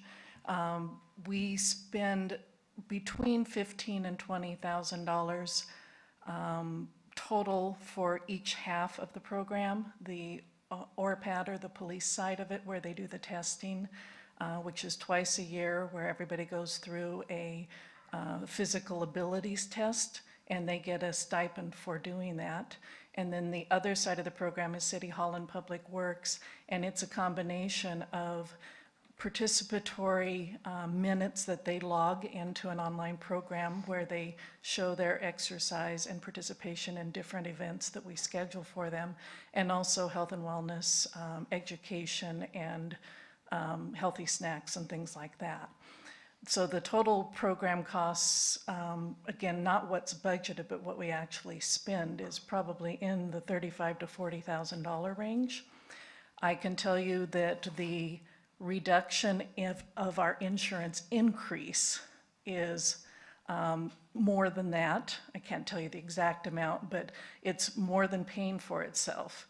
But the other piece that is even harder to be able to quantify in dollars is, as you've said, the impact on morale, the impact on teamwork. But not only that, but some of the other situations that you run into in organizations where people, even when they come to work, are not as productive because they're stressed or they're not feeling well. We don't have good numbers to be able to say how that's improved, but we do definitely have studies across the nation that health and wellness programs do support changes in that environment. And some of those same studies say that 2 times the cost is involved with folks who show up to work and aren't as productive as there are in health insurance increases. So there's potential for even more savings in that arena. The other place that's impacted is workers' comp. Because our folks are healthier and more educated, and it ties into working safely, it impacts that program. So the combination of the health and wellness program and the work we do on the safety committee and with the management team has reduced our workers' comp rates. And so not only the health insurance rates, but the workers' comp rates have increased less than they would have without the program. The other sort of esoteric piece of this, when we built this facility, we prioritized as a piece of it putting space in for a fitness center that the police could utilize and also City Hall and Public Works employees could utilize. And my sort of hope, my sort of social experiment there was that that would be a place for people to get to know each other, and it has actually turned out incredibly well. Strange thing happens when cops take off their guns and uniforms. They become real people. And the same thing is true of Public Works employees when they take off their ANSI vests and all that kind of stuff. And then when everybody is just in shorts and a t-shirt and sweating together in the same space, it's amazing how much they get to know each other, more so than in other areas. And we're seeing a lot of good communication, good connections in that room. So it's been good. It's been a good social experiment. So, anyway. I would also add that I did make a small info packet for the committee based on the interest in this question last year. So I'll pass that around on the break, and you'll have a chance to look a little bit more in depth at the program. And then if you have any questions, please let me know. Thank you. All right, moving on to city manager's budget. Thank you, Mr. Chair, and I'm just going to give you a highlight and I'll answer any questions. My budget is exactly identical to last year's budget, minus the 1.5% COLA increase that Tim mentioned, and the increases to PERS and insurance benefits. Everything else is exactly the same. That's page 99. On page 100, you can see how my cost is allocated across the different funds. And I'd be happy to answer any questions. Questions? Yeah, Mr. Burson. So, a couple things. You have 73.8% of your budget, your personal budget, is to the general fund, whereas 75% of the expenditures of the general fund is in the police. So do you spend time supervising police or dealing with police other than the chief? Well, I would say that... That's what I'm asking is how did you come up with 73.8%? I see where you say you have a mechanism managed by the legal staff here, which seems odd to me that they would do that. It would seem, I mean, do we have timesheets that say you're spending this much time in general fund? Well, so we kind of do. The city attorney keeps very close track of that, and I base my time very closely on how he allocates his time, because we work on similar projects together throughout the course of the year. Shannon and I typically are working on the same kinds of projects. And so I utilize his allocation to allocate mine. And to answer your question, we do each year for all of our positions determine allocation based on time spent doing what kinds of tasks. Follow up. So it just seems like in the last several years, I know we got rid of the urban renewal and you had time in there, but like we've talked about like a creek project. I mean, there's lots of projects going on in here, and I know you have a public works director, but it seems like it just seems like that's a lot in general fund, that 45 minutes of every hour that you spend in the city is in the general fund and not in street, sewer, water, some of these other large funds that are out there. It may seem that way, but that's how I allocate, that's how I spend my time. I mean, our largest liability for the city is the police. And so I spend a lot of time working with John and working with Shannon on legal matters, setting up, well, anyway, yeah, that's where I spend my time. I'm sorry. Okay, so but the legal matters, is if it has to do with, like, say, a legal matter in the street fund, then you would apply that to the street fund, right? Correct. So then my second question, Chair, okay. So I've always wanted to ask you this. Sure. Uh-oh. So you know what, Ron? I've always wanted to answer this I've for never you, asked so you this before. But we've heard some folks come to us and they want a few more dollars, and we're always kind of scraping for some dollars. But and I know we didn't take your cell phone away, you gave it away. But the car, is it normal for city managers to be given an allocation for a car? And if so, then do you use that vehicle then for city purposes? If you're running around the city on the job, is it your vehicle you use? Yeah, so there are 3 different ways that employees who are management are compensated for the use of their vehicle. Either a car allowance, and you'll notice if you were to look back 17 years, that car allowance has never changed. It's always been the same amount. So I haven't asked for an increase in that over the years. So either car allowance, mileage, or a combination of both. And I chose a car allowance because it was simple and I wouldn't have to keep records in terms of the miles, and I do not charge for mileage. So when I go out of town to a conference, I don't charge for mileage or anything like that. So it's all covered under the car allowance. But yes, I utilize my vehicle for all of my business for the city. Any other questions? That's what you always wanted to ask me? I said, that's what you always wanted to ask me? I always asked you that. Okay, well, good. I'm glad we got that out of the way, so. Exercise that, Okay. we can go across it pretty quickly. Right. That $350 a month for a car allowance, because according to this note, you're the only one, and I assume you're not the only one running around the town, but of course, police chief probably had the police car looking for me Actually, speeding or something. Chief has a car allowance also. You don't? I thought we did. Okay. I had a car allowance, but you held it at $350 a month, which doesn't even begin to meet the costs. Take that and go to your room. I don't think we want to get into that tonight. So. Yes. All right. And he has a gun.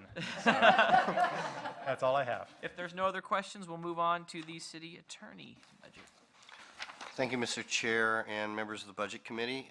Like Chris, the City Attorney's Office is pretty much a status quo budget. You can look at those items. It's on page 101. Everything there, I'll just repeat what Chris said in terms of the personnel services, except for the cost of living increase.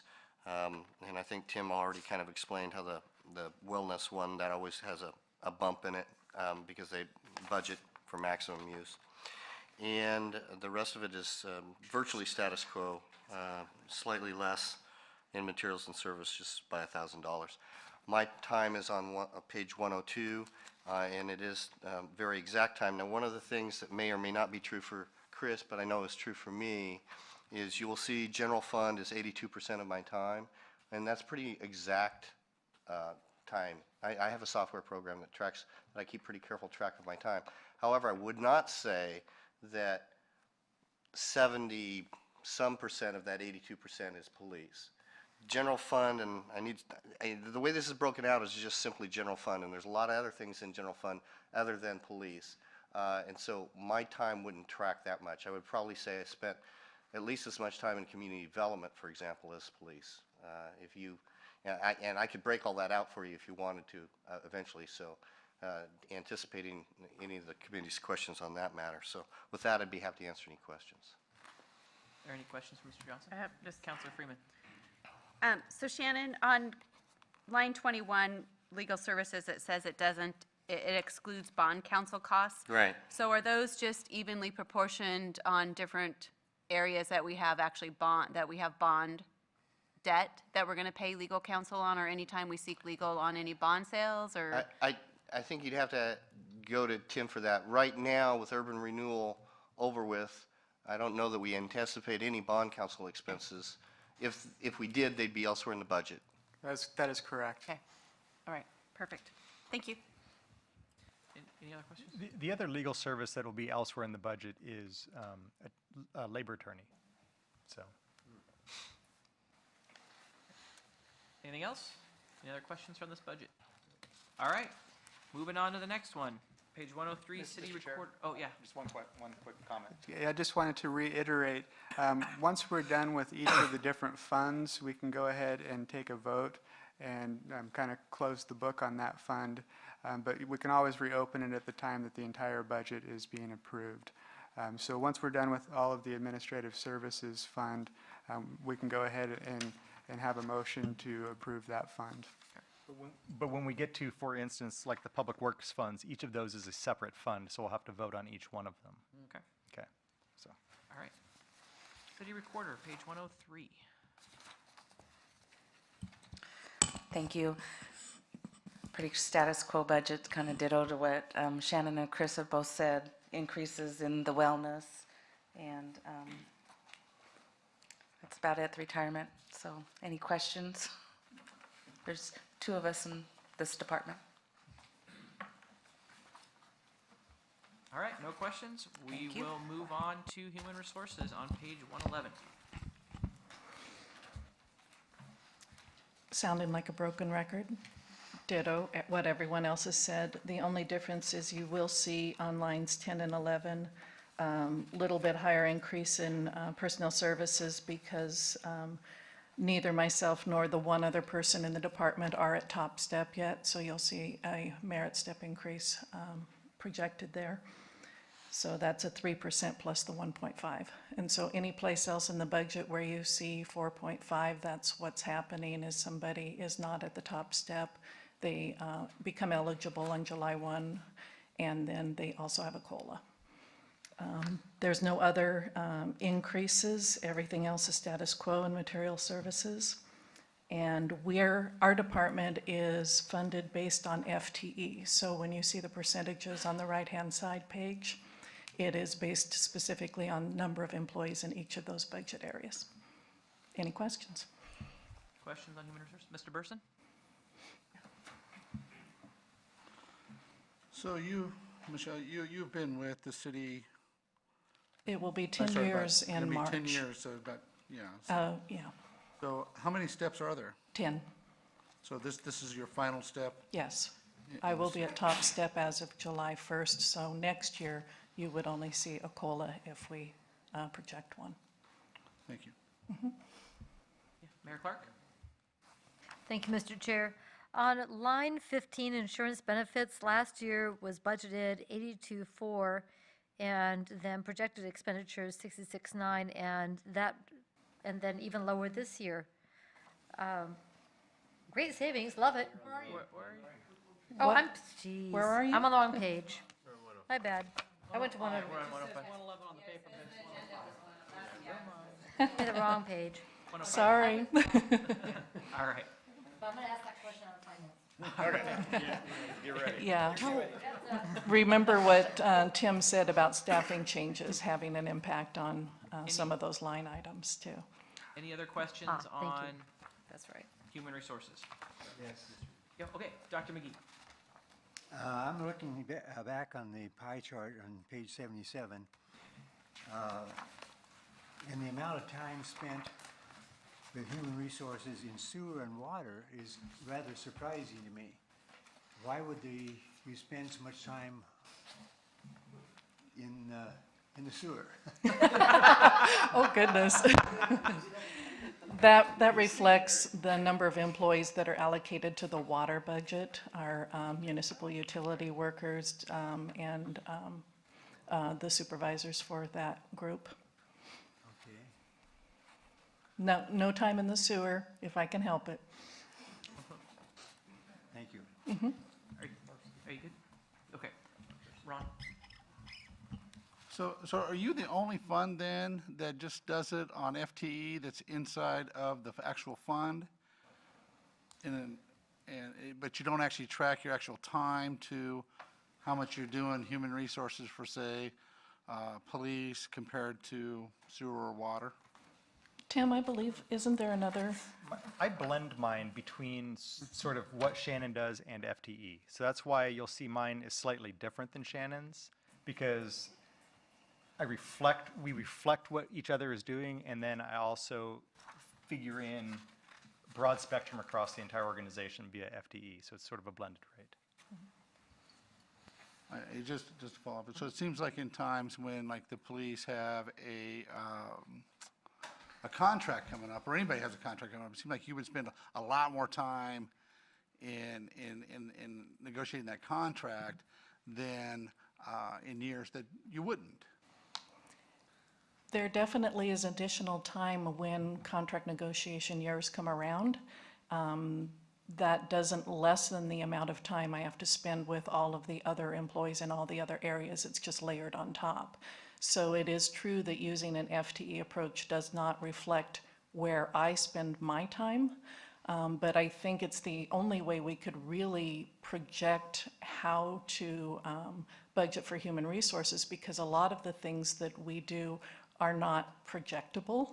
In other words, we don't know ahead of time if there are going to be disciplinary issues. We don't know sometimes ahead of time whether the contract negotiation process is going to be smooth or it's going to take twice as long. So the method that we have landed on, and I think it's fairly common, Tim could speak to that, is that we do it based on where the employees live within the budgets.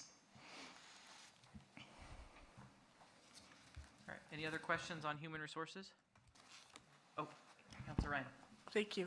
So as I'm reviewing the different departments, and it looks like we're doing another almost 60,000 in salary increases this year like we did last year. I'm kind of curious how you reach your determination. I understood the question with the steps, but I'm wondering, why would one employee get 1.5% increase and another employee get 4.5% increase? How do you determine that? And I mean, that's a pretty large part of our budget that keeps getting increased every year. All right, so the way we do salaries is we go out every several years and we study all of our positions against all of the other positions for all of the other cities within our job shed, okay? And then we compare, and then we create a salary range for each position that reflects the median of that job shed, okay? So we don't want to be on the high end, we don't want to be on the low end, we want to be right in the middle. And then we break that out into 10 steps, and so we have a 10-step range for each job position. So typically when somebody's hired in, they're hired in at step 1. Unless they come to us from another organization, have a bunch of experience or whatever, or maybe they're paid more where they're coming from, and so in order to get them here, we need to step them up at step 3 or step 4 to, so they're not taking a pay cut. Sometimes actually, like the person we just hired in utility billing, we can't make up that difference. They're coming from the private sector, and they're making so much more in another area that we can't make up the difference, and so we have to negotiate with them to say, look, this is the best we can do, and they can either take it or not. So anyway, so we create a 10-step matrix, okay, and then assuming that the person has good performance and they stay here long enough, they get a step a year, okay, until they max out. So once you're at step 10, you don't get any more merit increases. You're at step 10, and that's where you live, and the only increases you get from that point forward are any cost of living increases that are warranted based on the Portland CPIW, which is what we follow. So the difference between 1.5 and 4.5 is a step. So employees that are not maxed out at step 10 have the opportunity to earn a step, which is a 3% step. So it's 3% between each step, 10 steps in a range. And so those that are only getting 1.5 typically are maxed out at step 10. They're not eligible for another step increase, so they're only getting the COLA. So that's why you see the difference. And so you're saying you're using other cities as a standard of how much to increase every year? So every city's increasing like 60,000 a year, they're finding money for that? Not how much to increase every year, but how to cost out each position that we have within the city. We look at all of our comparables within our job shed, so a dozen cities, and we figure out, all right, these are all the different responsibilities of this position. How does that match up with all the responsibilities of other cities in that similar position? And then we cost it out, and that becomes sort of the value of any given position across all of the cities that we compare ourselves to. And like I said, there are about a dozen that are roughly our size within our region, okay? So that's how you create the actual salary range for a position so that you're recruiting people at the right range, so that we're not paying way more than anybody else or way below anybody else, so that we can recruit the right people. Okay. That's how we come up with a range. So where is that money coming from in our budget? Where does that increase come from? And I think I apologize, I don't remember the question being answered last year, but where does that come from to increase our salaries? Comes from increases in property tax. So the 3% that we get in property tax increase comes from any increase we get in new construction into our property tax. So it comes from our increases in revenues. Okay. So when, in the years, like during the recession, where we didn't have revenues that would cover increases, we froze we froze everyone and kept them where they were. So people didn't get an increase because we couldn't afford it. So that's where we are. The danger to doing that forever is that if you become so far below what other cities, employers in your basin pay for a similar position, eventually you begin to lose people. Right. So, because they can go 15 miles down the road and make 20% more. Right. So that doesn't typically become a thing with people. I mean, because we're a good place to work, we can float some of that. But when the disparity gets too great, that's when you start running into that danger. So is that the same answer for the increase in PERS? Would that be the same answer? No, the increase in PERS is our actuarial rate set by the Oregon PERS Board. Right, but to find that money to make up the difference, are we looking at the Yes. same Yeah. response? Yeah, Thank you. our revenues are what they are. They're very limited. Okay, thank you very much. Dr. McGee? The annual steps are not automatic, am I No, correct on that? that's correct. They have to meet certain criterion as established overall and with the manager's recommendation. That's correct. Can you tell me approximately how many, hopefully they all get their step because they all meet the criterion, but that is unrealistic. How many generally get the step increase? I would say that the vast majority do. Yeah. But from time to time, somebody won't, or somebody will be put on a work plan and have to forego a step for a period of time until they meet that requirement. So that does happen, but we have good employees. I mean, we have a very good employee base, and so like you said, hopefully they all get a step, but it doesn't always happen. Mr. Burson? So I don't know if this is for you, Chris, or if it's for Michelle, but in that, looking at there's 12 cities that are out there, and their city manager and their human resource person, their legal department, police chief, the other executive leaders of the city, which is where the 60,000 you were talking about in raises is coming from, right? It's under each department heads, they're getting Right. an increase, yeah. So when was the last time we actually looked at those 12 on what they're, just for an example, what they're paying city managers in We those do 12 that about cities? every 3 years. So three do to we 4 have years. those numbers now? What's that? Do we have those numbers now? We have just done the preliminary work on our salary survey. And I take that back. For police, we do it every 3 years, and it correlates with when our contract is up, because we have to have, I'm sorry? Yeah, police union, that's right, because we don't do it for all of just for the uniformed officers. Also local. And Public Works. And Public Works, those folks who are part of a union whose contract is negotiated every 3 years, we go out for that data every 3 years, so it correlates with that contract. Everybody else is on about a 4-year cycle, and we just have our preliminary data in, and we've shipped it off to League of Oregon Cities.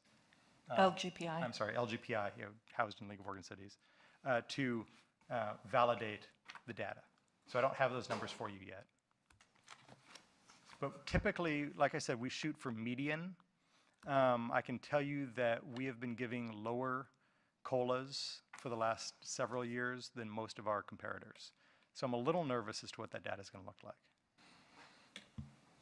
Well, I mean, I would, I mean, we're asking to vote on these things as we go through, and, you know, if that information's available, if you are way below, I have no problem getting you guys caught up. If you as a city manager, the comparables are not at 153 and some change, then I think that's something we need to discuss, but that's something I would want to know, at least on the leadership positions that are in the city, because like Councilor Ryan had talked about, you know, that's $60,000 of this budget. And as we've talked about, the vast majority of it is in the general fund of your leadership roles. Thank you. Dr. McGee? Thank you. I'm not sure if I understand Ron's question in asking for this, but it's inappropriate, I think, for this body to deal with the manager's salary. That's between him and our city elected councilors, and it's a negotiable thing. And you may or may not find that he's at the minimum of a comparable cities in the valley. I don't know, and I don't care. It's what he has satisfied to the council and that's who he reports to. I think that's a little bit out of our pay scale here to deal with that. I can tell you that my position specifically is a little bit unique in that when I hired on 17 years ago, the council person negotiating that salary, Lori Christopher, was Human Resources Manager for the state of Oregon, very comfortable in ranges, talked me into being on a range. So, and that was great. I mean, that was fine. But typically, so I can tell you that my range is in the median of what city managers in our job basin get paid. What I can't tell you is how many of those managers are brand new to the job and are coming in at a different rate or a lower rate because they haven't been somewhere for 17 years. So, and haven't walked up a range. So I don't know. I mean, it's a good question, Mr. Burson, and if I can find that data, if Michelle can pull that data for me specifically, I'd be happy to give it to you. I always like to stay. Oh, don't give it to me. I have always liked to stay in the bottom third of my comparators so that I'm seen as a bargain. Because when I am not seen as a bargain, I get nervous. So I like to stay in that lower bottom third of my comparators. But once again, we've had a lot of turnover in city managers in the state of Oregon in the last 3 years, and so it'll be interesting to see where I actually do lay in that range. Counselor Freeman? Michelle, because I have the privilege to sit on the Personnel Committee for the city, can you talk about how the city participates in, with the Portland State study and gathering all employment data that you can, so we do have accurate, up-to-date information? Yes. I think that would just help for others that aren't aware of that, and how much effort and your knowledge being part of that startup group and being one of the cities who is furnishing that information and looking at other classifications within our city and other cities and counties and whoever else is putting information into that database. So hopefully at some point we have a nice database that we could actually extract data and have some of this information that's being requested. The program that Councilor Freeman is speaking to, or committee member Freeman is speaking to, is the Total Employee Compensation Program through Portland State University. I am on the advisory board, and Keizer is one of the founding members. And the idea of this program is, and it's through the public service area of Portland State, is to not just look at base pay and salary, but to look at the total cost of public employees. And we've been working on this project for a couple of years. We've got, I think, all but 3 of our comps in the group, as well as Marion County and a number of other counties. So the goal is that eventually it is the entire state of Oregon, and it's a database that you can go in and look at as an organization and say, what is the cost of our 20-year employee in this particular type of job, and not just their pay, but all of their benefits and all of the stipends and anything that might be associated with them. That is something we've never had in public service, and it will be a great tool for us to be able to look at, are there other ways that we can attract employees if we can't, for instance, give them more pay? What are some of the other tools that other organizations are using? The interesting piece about that in relation to what Ron is asking about is when we do our salary survey for our non-represented employees, we don't consider all of those other benefits. We look at base pay and whether and what we do with PERS retirement. And that's just a basic standard that we use, and most of the cities have used when they do salary surveys. If we were to wrap total comp in, we would actually be significantly lower than most of our comps, because I go out and pull the data for each of our cities, and we have a number of positions that are not in a union that are in unions in other cities. The administrative positions and support positions, they're not represented here. Because they are in unions, they have additional stipends and revenue that or income that is not part of our package. In addition, the leadership positions in many of the cities have additional compensation that is not part of our package. We yeah. don't account for that. Yeah, interestingly, and I forgot where I was going with my discussion with, on Jerry, but the vast majority of just city managers specifically, in fact, I may be the only one on a range. The others are all hired on a negotiated salary per is correct. contract. And the vast majority of them do include other types of compensation that are not typically reported as salary for reasons, that make sense. So it would be interesting to find that information. I just don't know how much of it is available. It So, is all available through direct contact with all of my contemporaries. But if we look at total compensation, like the additional retirement plans above and beyond PERS, additional incentives, they are, savings accounts, et cetera, et cetera. Right. yeah, additional matching 457s. They are quite a bit different than what we provide, and there are quite a few locations that provide quite a bit more. All right, I want to take JD's question, and then I want to take a 5-minute break because I sense people are getting rather restless, so. Sir. I was just going to highlight that we were getting off topic, so if we're taking a break and moving on, I'm happy. All right, Thank you. all right, please try to keep it at 5 minutes as the hour is growing late and we still have a large number of things to talk about. So, 5 minutes, we in recess. Recess.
What's the left waiver thing? That's All right, we are back. That's it, yeah, yeah. The Okay, I'll next look it up. order of business is the Finance Department. Thanks. Okay. Mr. Wood. Well, I wish I could say status quo, but not status quo for this one when you start looking at the percentages. This is one of the areas where, as I talked about before, we had some staff turnover. We did delay on backfilling the assistant controller position. We had that budgeted for this current year, but we didn't do anything on it, partially just to absorb some of the costs that we had with the retirements and those kind of things to help our general fund along. But what you're seeing here is really we've delayed hiring the assistant controller position. Instead of hiring that position, we've hired we've transitioned to a second accounting technician. We had a UB clerk that has moved to this group middle of the year, and that's really why you're seeing some of the crazy changes. And that's really the primary impact, just transferring a utility billing person from utility billing into finance to fulfill an accounting technician role. And with that, if you have any questions. Any questions on the non-departmental part of the Finance Department budget? Mr. Burson. So, just in simple terms, where's Susan leaving at? Like, where's the savings for this? Why are wellness is not a very big number, but it looks like the salaries come down, but retirement benefits go up, insurance benefits go up significantly. Yeah,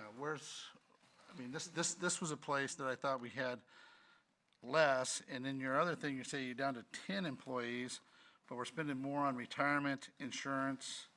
So this area covers 4 employees, and you'll see that Susan actually left during 2015-16, and you see the $396,000 under that column for total personal services. Our proposed budget is just $2,000 over what it was 2 years ago. So we've really kept things somewhat at bay. You can see in the finance director line, she was, that was pretty much her for the majority of that year. Like I say, you're seeing some of the funny increases here because we did have the assistant controller position that we didn't fill for the year and we're not going to fill, and we've replaced it with a lower paid accounting technician role. Follow up, I guess I'm still not understanding. So before Susan left, you and Susan were in there in leadership positions. And so Susan was the 117 and some change here. Is that right, or 118? That is correct. And then you had your salary that was in there. And so, and then was that underneath the supportive staff here? And so what you're saying is in 16, 17, after Susan left, that the cost went up to 421? I'm trying to see the savings from this turnover that we have. We have one less employee in this group. Sure. Basically, you transitioned to the finance director. We're actually going back to 4 employees with this fund.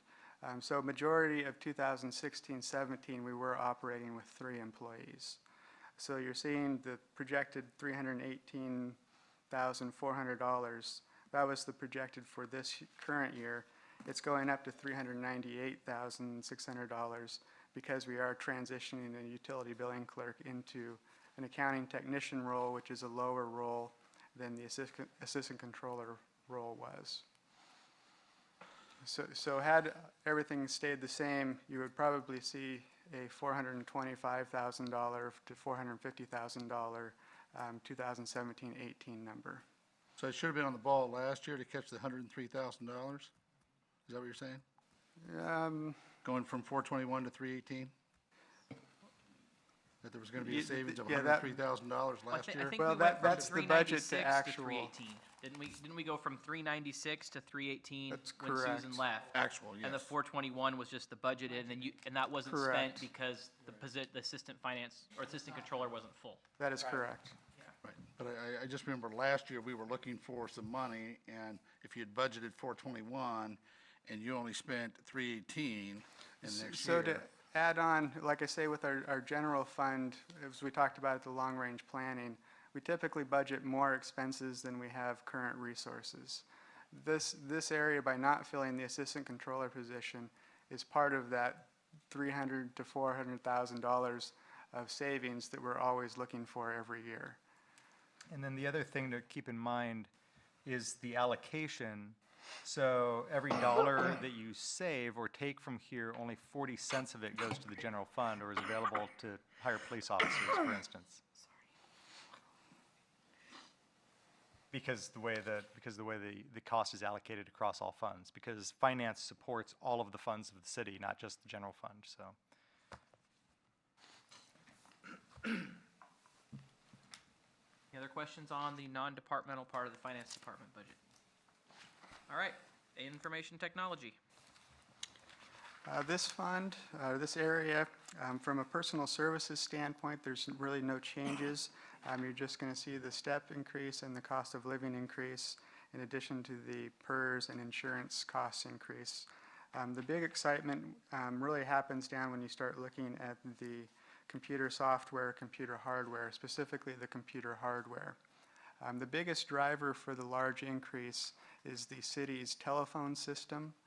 We have a telephone system through Cisco Systems that we've had, I believe, 12, 15 years. It was one of the only assets that we brought over from the other building. It's been out of warranty for about a year and a half, and we're somewhat on borrowed time. From what I understand with this type of a system, you do it on plane maintenance, not car maintenance, because you don't want your plane to fall out of the ceiling, out of the sky. If it were to suddenly go down and we weren't able to repair it, we would probably be without phones for several months. It's not a system where you just plug another phone into the wall and go. So we've started the work to do an RFP to get the system replaced. The current estimates are between $50,000 and $60,000. We are going to continue to look out and see if there's other options besides replacing exactly what we have. We want to test every option we can, but that's the current estimate that we have. Also driving the large increase in the computer hardware, we're getting to the point now with some of our Toughbook laptop computers in the police cars. We made a large purchase of those around 2012. So we've done a lot of work on trying to maintain those, replacing hard drives, replacing memory, but those are also to the point where they're out of warranty. Instead of buying 20 like we did in the past, we're going to slowly phase a few in as we buy new cars, that type of thing. So for the next year, we're looking at about 5 Toughbook laptops to replace some of our aging fleet. With respect to the computer software, really what you're seeing in that line item is just the annualization of a few of the software packages that we bought in the middle of the year. Specifically the social media backup software that we bought middle of the year, and we're also looking at some ArcGIS systems for the stormwater group that will also be annualizing over next year. And with that, if you have any questions. Councilor Anderson. Thank you. Tim, you mentioned something about replacement of laptops and police vehicles, so that gets allocated into this line item? Correct. As opposed to, like, say, the police department? From a tracking standpoint, we like to consolidate all of our IT into one bucket so that we can make sure that we have the accountability for it. If it gets spread across all of the funds, it gets a little challenging to find it. Yeah. When we do allocate the costs out, though, we do take into consideration what we're buying. So from a staffing personnel standpoint, they're based off of FTE. From a hardware, software, we really identify which department benefits from it, and that's how the costs get allocated. So what you'll notice when we get to individual funds, each fund makes a payment into the administrative services fund to cover their allocation of these costs. These are like your overhead. Mm-hmm. And it's probably worth mentioning also, I mean, these are not your ordinary, like off-the-shelf type of laptops that Don't get me you're going to started. get from Dell Computer or whatever. No, right? they're like your ordinary off-the-shelf laptops, spray-coated with rubber. I'm sorry, never mind. It's a thing. Counselor Freeman? So Tim, where will we see, or we're just going to wait till we have where would we see any planning for replacement of computers? And I know one year, several years ago, we talked about replacing the server. And Sure, so where are we planning We're to at some actually doing, point? we're doing fairly well on our computer replacement programs and our server replacement programs. Throughout the years, when the economy did take a turn, there was a few years that we were behind, and we have caught up on all of that. So there's really not a super pressing need other than the police tough books. With respect to desktop computers, we only need to buy maybe 6 to 8 at most next year, and that's really because we have caught up and we are past the recession point. So we're planning on a computer replacement, so we're hopefully Correct. saving and building to. Correct, yes. Okay. We do fund for, well, last year we had about 10 computers that we bought, and this year I think we're down about 8, and again, next year we're looking at 6 to 8. So we're on a very consistent program now. Okay, thank you. Anything else on the IT budget? All right, utility billing. Again, this is another area where you're going to see some big increases. As you look at this, we did drop from 3.9 FTEs down to 3 FTEs with this, and one of the employees in this area was the one that transitioned to the accounting technician in the finance non-departmental area.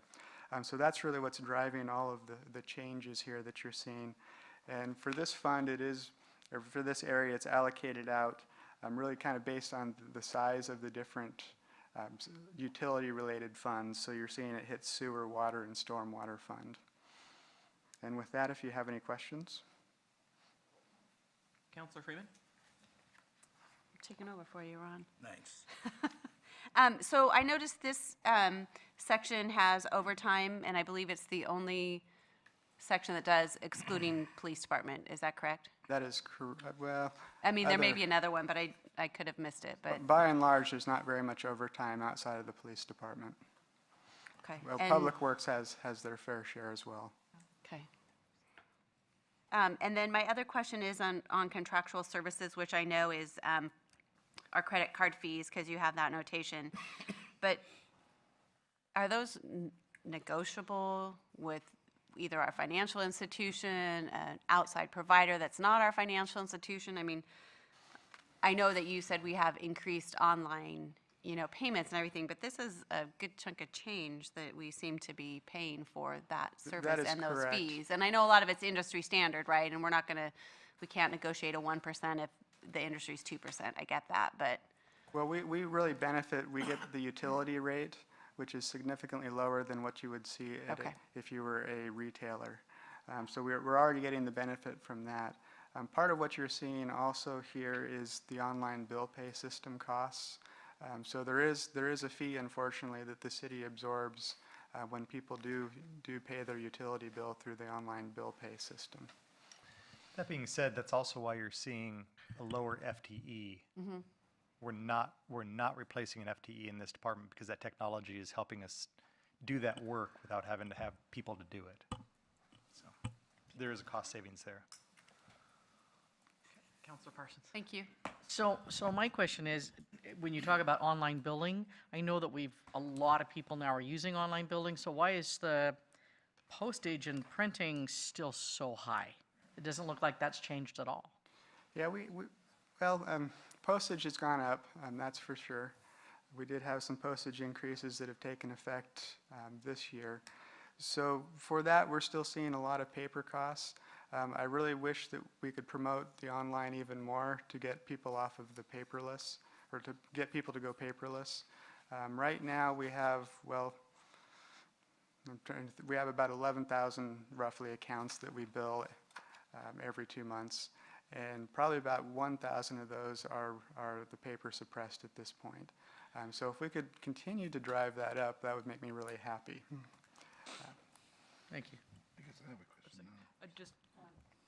Okay, I will put myself on the list, but then, would it be possible to give people an incentive to switch to paper to eat away at this $53,000 or to switch to, is there a way that we could do that? Offer an incentive to people to migrate? I mean, we can't charge them more, but can we give them a? Well, there is a case study out there in Florida where they really wanted to make paperless the way to go, and they actually charged everyone who got a paper statement $1. So you could go that way. Yes, it is possible that we could do that if we wanted to. I wanted to go the other way. Yeah.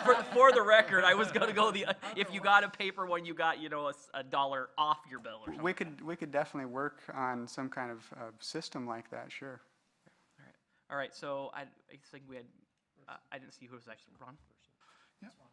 So, did I hear you say that there's 11,000 bills every 2 months? Is that right? Roughly, yes. And you were saying that 1,000 of them are paperless? That is correct. So we spend $54,500 for 1,000, and we spend $53,000 for 10,000 bills. I think I want you to send bills more than being online, because the online seems to be a lot more expensive to me. Well, that contractual service line also includes credit card fees. I don't have an exact breakdown of what the online bill pay cost versus the credit card cost is, but the credit card cost is fairly significant. And that would be the lion's share of what's in the contractual services line.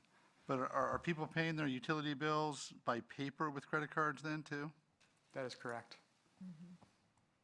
Yeah, the vast majority of our payments now are credit cards. Points. So what you're saying is people are being mailed a paper statement, and then so we're incurring that charge, and then they are paying by credit card, so we're incurring that charge as well. That is correct. Okay. Where if we just went to paperless, right. Okay. Councilor Ryan. Thank you. Would it be feasible just to, completely go paperless and tell them that's the decision we've made as a city and not give them the option? And number, okay, it's a thought. And two, most people charge a credit card fee. I mean, that would compensate that, if it's a small amount, if you're choosing to pay per credit card, it would compensate that, and maybe encourage them. Sure, we could definitely pursue some of those avenues. Whether we charge a fee or not would end up being a city council decision, and then we would end up adding A couple that to our people we fee could talk schedule. about it, I was thinking, to save the money. Okay, thank you. All right. Anything else on the utility billing section? All right. Moving on to Public Works and non-departmental. Thank you, Mr. Chair. This budget captures the costs for public works that are shared costs across multiple funds. Myself, a couple of a couple of other employees, division managers that are paid from multiple funds. It also encompasses all the costs with our public works shop, because that houses employees from multiple funds. This was set up a number of years ago, excuse me, to help us more clearly and accurately track those costs, because up until that point, let's say the power bill for the public works shop was coded to 5 different funds. And so when you wanted to know what the cost for the power at the shop was, you had to either go pull the invoice, which was in a stack of PEG invoices like this, or you had to research 6 different funds to find out what the cost was. So this makes tracking much more simpler. As has been stated many times tonight, status quo, there's really no changes. So I'd be happy to answer any questions. Any questions on the non-departmental part of the public works budget? Man, you're getting off easy. All right, moving on to the Civic Center facilities budget. Thank you. This is the fund that maintains this fine facility we're in tonight, both personnel costs and materials and services. You'll actually see a reduction in this budget for this year for next year compared to this year, primarily in the capital outlay section. We had some equipment purchases and things this current year that we don't need to do next year. So other than that, it's pretty much the same as last year. All right, questions on the Public Works Civic Center facilities proposed budget? Councilor Ryan. Thank you. Just because I'm not seeing it, I know last year we increased to bring Christian to salary full-time, if I remember correctly. Is that in here as It's not. That Different would be a budget. different budget. Community center budget. Okay, thank you. I'm sorry. That's why I couldn't find it. Anything else? All right, moving on to the citywide administration.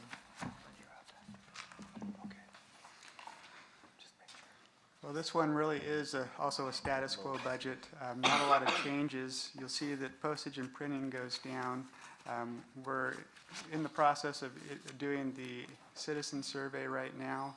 That'll be kicked out in the next couple of weeks here, and that's really why you're seeing postage and printing going down. The other item of note is the liability insurance. And for the city councilors here, you'll be seeing a budget adjustment coming in the next city council meeting. You can see that we had a significant increase in the projected. Like in the past, we've had a retrospective policy where we pay 75% of the premium, and then as claims come in, we pay the claims up to a certain point. We did receive some claims, so we're going to be doing adjustment out of contingency. And with that, if you have any questions. Can you just give a brief overview of what some of the claims were, just curious, I mean, short? I don't really have a lot of insight. I just see the invoice. Tracy? We have currently 2 open liability claims. One's a public works sidewalk claim, and the other one's a police arrest claim. So they're still pending, and as our insurance company does the work, the legal work, we pay, like Tim said, up to that. There's a space of money that we are responsible for. So if we don't have any claims, we have savings, but if we have a claim, we pay up to a point, so. Any questions on this budget?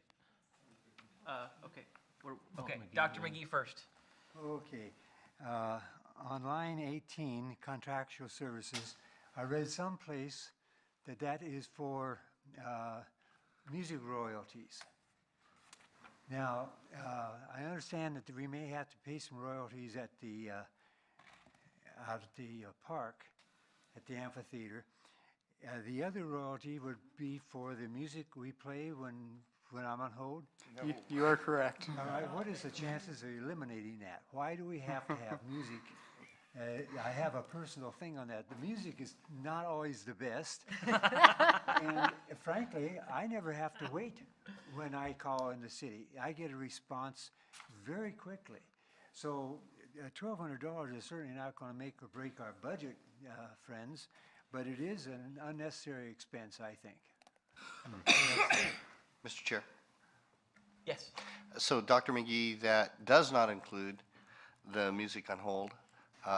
For many years, the city did not pay any royalties. It's BMI and ASCAP, you may have heard of those terms, that charge everybody when you hear elevator music, for example. I mean, anywhere you go, they try to get royalties for any kind of music we played. The good news, bad news is the phone system music is so bad that we don't have to pay royalties on that. It came with the Cisco systems, and I used to have to listen to it when I was on hold in my old office. So we do not pay royalties on that, and for many years we resisted BMI and ASCAP's insistent request that we must have music somewhere, you need to pay us. It was frankly with regard to both the amphitheater, the gazebo, and television that this is actually a very low negotiated municipal rate, and that's the reason for that. Somewhere in the write-up, I'm not sure where, it does mention the hold music, and that's why I mentioned that. And if it does mention that, that is incorrect unless something changed. Thank God, that pleases me. Thank you. Mr. Burson. So on line 14, is that the league? Correct. There's multiple things that go in there, but yeah, that's one of the components. Okay, so I haven't asked this in the past, but you know, I work for the state of Oregon, and part of my budget comes from you folks, and I was kind of expecting to see it in here, the little assessment you get from my agency, the Ethics Commission. Is it part of this It's not memberships, it's not part of the association memberships, but where's that little? I want to make sure that I tell the folks before I vote on it. I don't there's know a off the potential top of my conflict head. I'll that have to look. I may see some of those funds in my own pocket, so I'll have to get back to you on that one. I appreciate it, thank you. Could we have a list of the associations? Right here. Oh, It's, flip the page. It's the footnote. on the next Because page. I was looking for it, so I turned the Oh, page, yeah. and the footnote has, includes the Council of Governments, the Mid-Willamette Valley Council of Governments, League of Oregon Cities, Keizer Chamber of Commerce, Salem Chamber of Commerce also? Or is that the one under the community center? That would be under the That's community a community center. center. Local newspaper subscriptions, is that all inclusive, or are those examples? Those are just examples. Okay, so I there think are there's a more handful of subscriptions that are others, included. yes. SEDCOR is also in there? The Strategic Economic Development Corporation, boom. I'm trying to think of some other ones that we belong to. I can come back with a list at our next meeting. So that's a pretty, there's a pretty good list of organizations we belong to. Counselor Freeman? Mayor's So- Association, is in there? Tim, on 119, line 15, it talks about funding for, it says 5 council members to attend the Fall League of Oregon Cities Conference and the mayor to attend the annual mayor's conference. But we have, I just want to make sure we have plenty. I know some people don't always go, so do we just count on only 5 people going and the mayor? I mean, I guess if we all decided to go, Yeah, someone would, we'd have to fall. You have to draw straws or something. No. Feats of strength. Fifth share room. so it's just, Yeah, I think we're really basing that off of history, that Okay. we've never had a full contingent go. okay. If we did run into that situation, we could definitely find some funds to fix that, so. Okay, thank you. Counselor Ryan? I'm sorry, I was just doing the math in my head. I think it was located in Salem, and we all participated. We all went. Didn't have to spend the night. I don't know which one of us didn't pay, but we all went. So I don't know. But it was because it was local. We weren't traveling, and it wasn't an expense to us. We just, as far as expenses to travel. So, just FYI. Yeah. Anything else on this budget? Yeah. All right, so it looks like we will entertain a motion on the Administrative Services Fund. Mr. Chair, I would move to approve the Administrative Services Fund. And I will second. Is there, the motion has been made to approve the Administrative Services Fund as presented, and I believe Mr. Wood told us earlier that this is subject to revision at the end, should that become necessary. That would be correct. Is there any discussion on the motion? Mr. Chair? Yeah, ma'am. So is some of the budget adjustments that were brought forward with some of the proposals, are those in this section, or, No, those would all be in either the general fund or the community center fund. okay, I just want to make sure we didn't lose out on that. Okay, thank you. Any other discussion? All right, all those in favor, please signify by saying aye. Aye. Aye. Opposed, no. All right, motion carries. And now we're on to the General Services Fund, Community Development. We've moved this one up from Thursday. Our Community Development Director, Nate Brown, will be absent at Thursday's meeting, so I thought it'd be important to have him here in case you have questions. So I apologize for being special. Sort of in a small football helmet, right? As a matter of fact, as you've heard, this is as well a status quo budget. There are some various changes because of staffing where we have reformatted the Community Development Department. We're kind of excited about different assignments within staffing. We have a new staff person, we had a retirement, all of those kinds of things. We're really excited about this coming year. We have 3 projects that will have a long-term impact for the city of Keizer. Those 3 projects are the Transportation Growth Management, or TGM, so I don't have to pay another $1 today.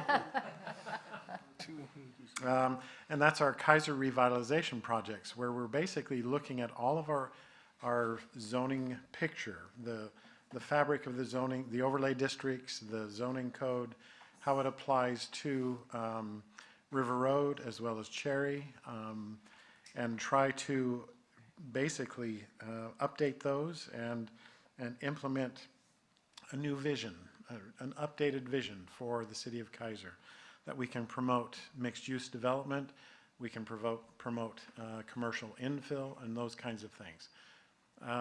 That project, we actually have a meeting tomorrow with the Oregon Department of Transportation, since I got dinged for ODOT last night as well. It was tough last night, I'm telling you. Shannon's fault. To select the consultant for that project. We also have the Education Outreach Program, which also, if I may say, ODOT funded process. That is a project where we're going to do comparison with other jurisdictions and how they have met their growth needs and how they've addressed it, what avenues they took in addressing their growth issues.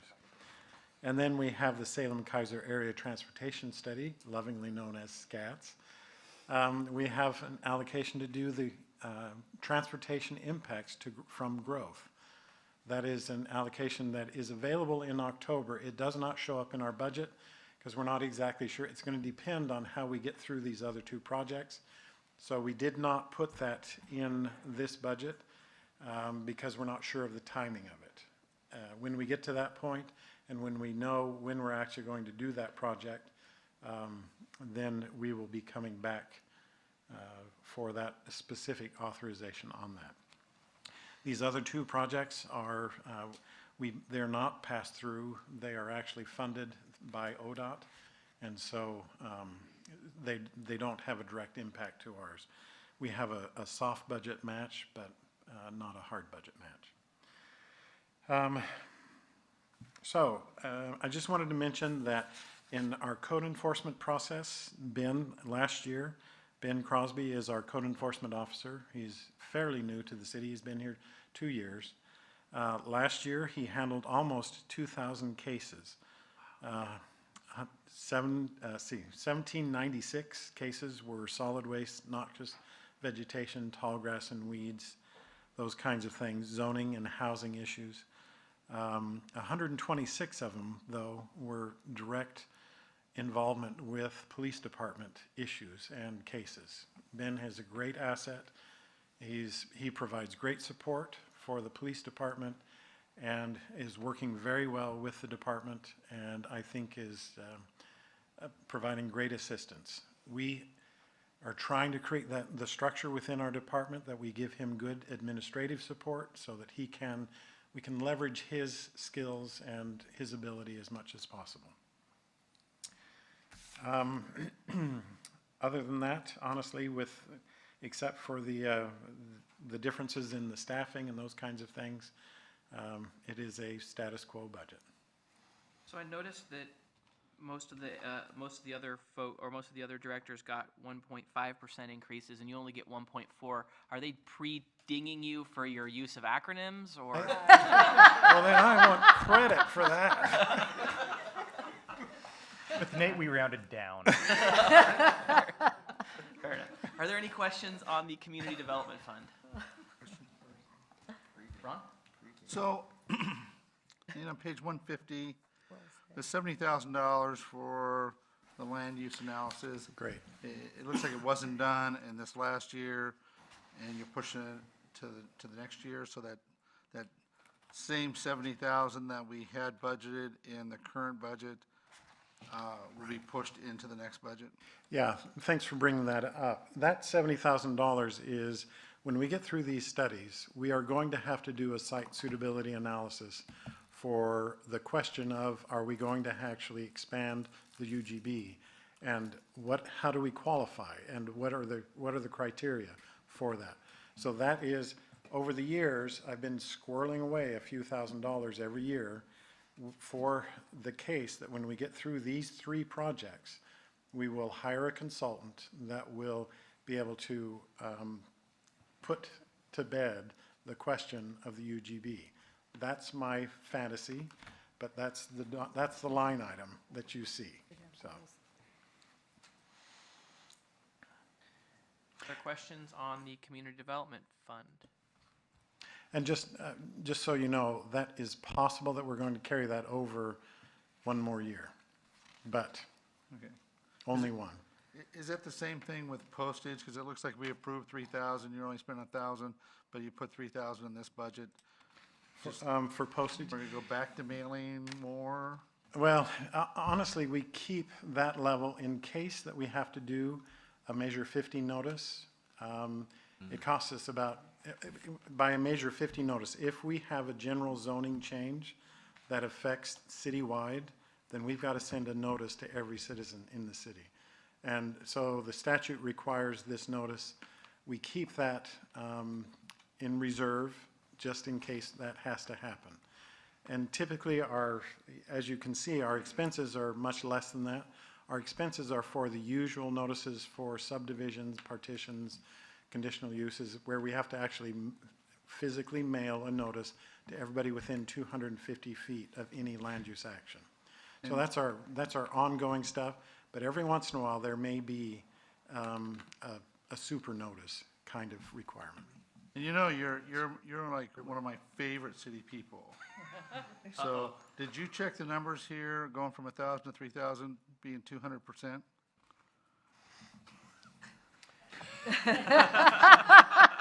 Why you're at 1.4, because you're not good with This math? may explain the 1.4. All right, any other, if there's no other questions on this one, we'll entertain a motion on the. We actually don't need a motion on this. This is just one piece of the general fund. Oh, we don't? So we'll Okay. wait. It'll come back to Yeah, Thursday. we'll have an Ready. opportunity to talk about this Thursday as well. So I'll phone in if you need All it. right. That's what we in fencing like to call a feint. All right.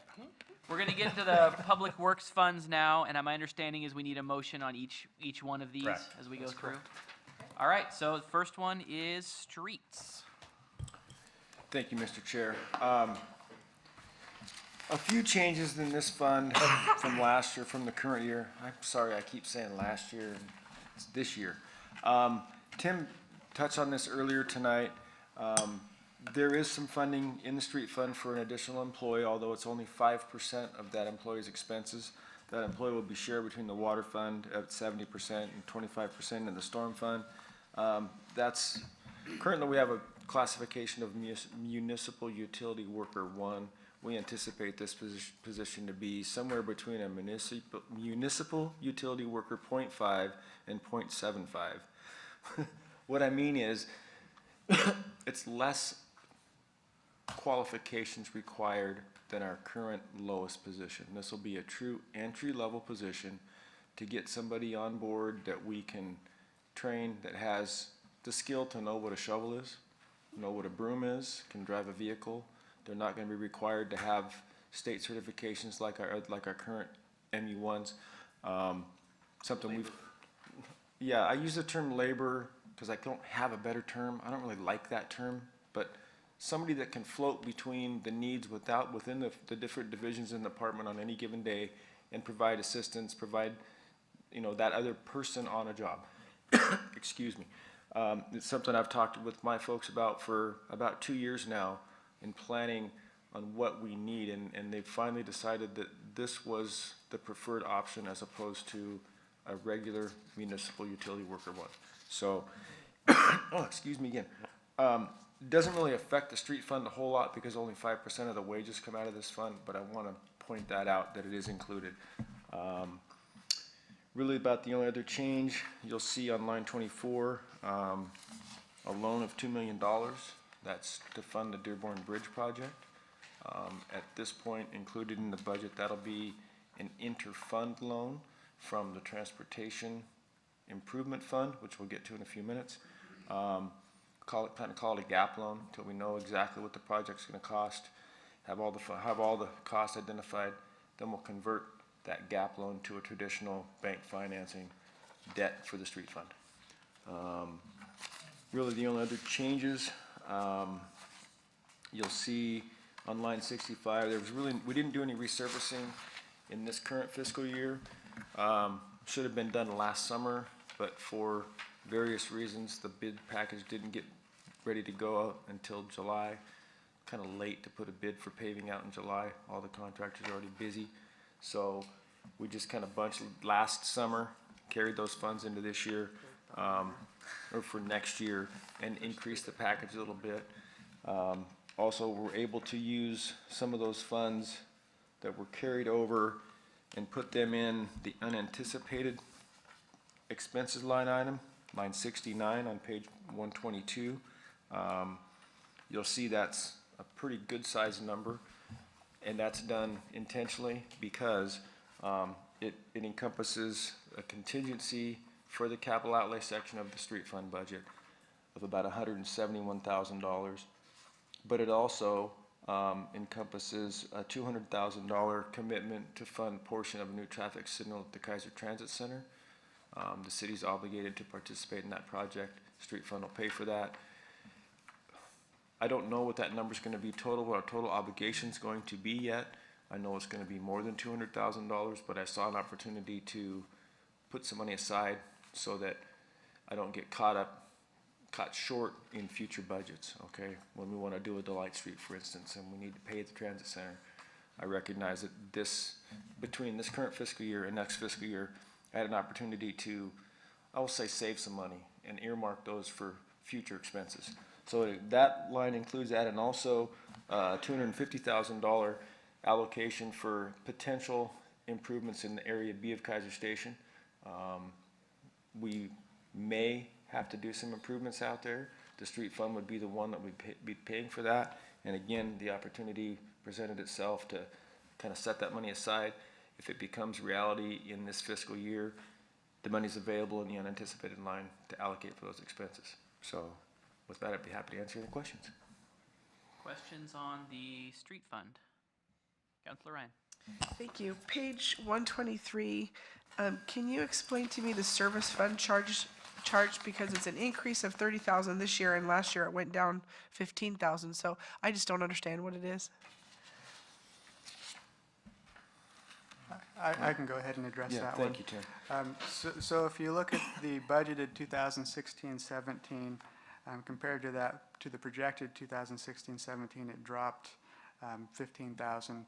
That's just cost savings. A large piece of that is not filling the assistant controller position, along with a few other things throughout the administrative services fund. So you're really seeing an artificially low projected 2016-17. When you look at the proposed, it's going up 30,000, and that's the 330,000 compared to the $301,800. And part of that is, the IT costs, filling the accounting technician position, a few of those kind of things. You're seeing some impact into the street fund. So it's a summary of increases, is that what it is? Correct. Okay, all right, thank you. Any other questions? Is this the fund that, like, the sidewalk improvements on Shoreview or Shoreline? And like, if we were to put sidewalks around the school, is that what this fund would come out of, or is this the wrong? Yes, it would come out of this fund. The improvements being done on Shoreline right now, Yeah. that comes out of infill sidewalks, the line item. The other improvements would be out of the street improvement line item. All right, thank you. Any other questions on, Ms. Burson? So the bridge work, who made the decision to replace that bridge? I mean, I did. why now? Why? I did. It's a wood structure. It's, I don't know, 50-plus years old, and it needs to be replaced before it falls in the creek. It's got a low rating from Oregon Department of Transportation. Also known as ODOT. Thank you, Nate. It's got a pretty low rating for a bridge in their rating system. It's not critical, it's not dangerous, but it's going to be soon. And it is a collector street, carries a lot of cars, and I've been looking at that. In fact, Rob Kisser and I were talking about this when he was still here. And things have transpired, the roundabout, different things, and it came on in the cycle, and it needs to get done. Thank you. All right, if there's no other questions, we'll entertain a motion on the street fund. Mr. Chair, I would move approval of the street fund. And I'll second it. Moved and seconded, we approve the street fund as presented with the caveat that we can change it if we need to at the end. All those is there any discussion? All those in favor, please signify by saying aye. Aye. Opposed, no. All right, motion carries. On to street lighting districts. With the street lighting districts this year, it really is a status quo basis. When you see your property tax statements this year, you'll probably see almost an identical assessment this year compared to last year. There is no real changes. We're looking at potentially adding 2 additional street lighting districts during the year, but everything really is status quo. And with that, if you have any questions. Ron? So remind me, Tim, that didn't we make some deal with PGE that they would go put LEDs in if they owned the street lights? We did cut a deal with them several years back. I think it was actually pre any of the columns in this budget, that they went out and did a bunch of work and we got a bunch of credits back. And that's why we've had kind of a wild ride with some of our LID costs, assessments. They've gone up and down over the years. But we're really kind of past that at this point. And what we're seeing really now is kind of the stable, ongoing, what we should expect into the future. And so, follow up, so the question was, since we changed the LEDs, I thought the idea was is this lighting costs would start coming down because they take less electricity and they last longer? One would think so. However, the actual deal that PGE offered all of their customers was, we will not increase you by 40% if you switch to LEDs. If you stay with incandescents, your bill is going to go up by 40%. So that was actually the deal. Well, the lighting itself is so inferior to what it was before. I mean, the actual illumination is much less. But nevertheless, that's what we got. That's what we have. That's true. All right, any other questions on the street lighting district fund? Does this include that project that was up by Lock Haven for improving the lights up where Keizer Station, the new project was, the new residential multi-facility for the Bonaventure. Yeah, Bonage. It will include any street lights that are actually on the street. It won't include internal lights in their parking lots. Okay, right. Yeah. And just to remind people, the way this works is basically the city pays the costs throughout the course of the year, and then we recollect it from you on your Property tax bill at the end of the year. So you reimburse the city for the expense that we put out. But it's a true pass-through. So it's true cost of lighting from PGE. Dr. McGee? With that explanation, I'm having trouble understanding why we have a contingency at $30,000. What is a contingency? We had $25,000 last year that we obviously did not use, and we are increasing it by $5,000 we probably won't use again. What is the contingency that's possible in the lighting district? Potentially, there are some poles that we own. There could be I guess that would be the biggest piece. But with this fund, the contingency piece doesn't really factor into what the assessments are. When we build the assessment actually only includes the electricity cost, and then a delinquency charge, and then also an administrative fee. And the administrative fee really reflects the actual costs of what we have. So to the extent that we never use the contingency, it never factors into the assessment. So really, we could eliminate the contingency if we wanted to, probably. But if it's not affecting assessments, it's just pulling out a piece of the fund balance and giving us access to it if we needed to at a later date.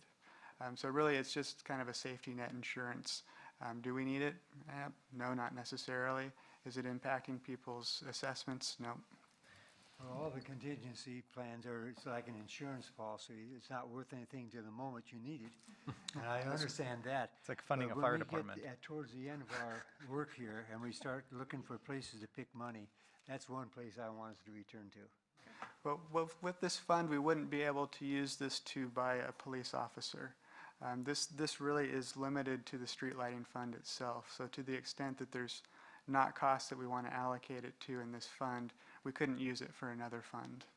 Yeah, so as Tim alluded to, there used to be 3 different plans that you could select from as a municipality in terms of who owned what in relation to the street lights. The city could own the pole and the light and be responsible for all of the maintenance, and you just pay for the power, or the utility could own all of it and you pay for the power and all of it, at which point if one of them got hit by a car or bulb burned out, they came out and fixed it, and then there was sort of a hybrid of the two. So we have a certain number of poles that we still own because early on we selected plan number 1 because it was less cost for the consumer.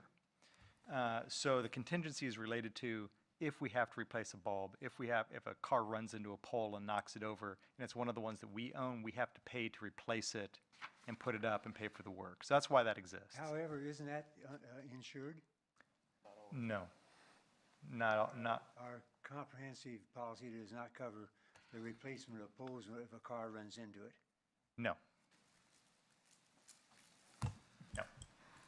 But the car's insurance. We don't pay the premium for that. We've elected not to pay the additional premium to cover things like streetlight poles. Yeah. Therefore, we have a contingency. Oh, we don't. All right, JD? Thank you. On the topic of streetlight poles, pole replacement at Keizer Station Area A, line 27 on page 124. Have we really consistently had to spend $31,200 every year for the past 4 years No, on this that? is just a reserve of the ending fund balance. So this is basically just saying that we're going to make sure that we save enough at the end of the year to roll into the next year to say, hey, That's our insurance policy. If July 1st, someone goes wild and crazy at Keizer Station and knocks everything down, we'll at least have that much there sitting there that we can replace the poles with. Gotcha. All right, if there's no other questions on streetlights, we'll take a motion. Mr. Chair, I would move approval of Street Lighting Districts Fund as presented. Second. It's been moved and seconded that we approve the Street Lighting Districts Fund as presented, with the caveat that it could be changed at the end. Any discussion? All right, all those in favor, please signify by saying aye. Aye. Opposed, no. Motion carries. Mr. Chair, we are at our time limit, so it's up to this committee as to whether we continue on with what we have planned for this evening, which would require us to stay a little longer, or if you want to hold this over till Thursday, which may require us to stay longer on Thursday, or come back on the following Tuesday. What are folks thinking? Go ahead. I still have to work, and it's a legislative session for me, and it's very busy for me. So, I mean, I don't mind going through a few funds, but really, I think when we get down to the water and stuff, I think we need a little time there. That's just my. So should we try, so am I hearing that we want to do 3 or 4 more? It's just what I said. Yeah, I think so. I think these ones pretty simple. Okay, all right. Let's get down to at least the sewer one.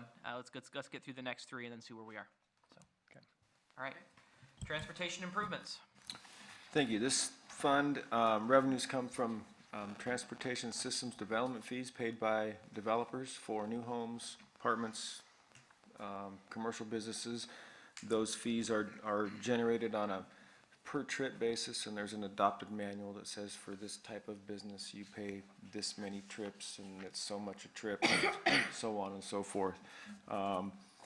Projects really that keep carrying forward in this, let me back up. I mentioned the GAP loan for the street fund. This is the fund where it comes from, and it shows up on line 21 for the Dearborn Bridge project. Other than that, the improvements, $450,000 shown on line 16. This has been carried on for a number of years. It's for design and our share of the improvement of the I-5 southbound on-ramp. That project is ODOT, Oregon Department of Transportation, controlled, and when they come to us and say it's time to build it, we'll have the money available to fund our portion of it. Hasn't happened yet.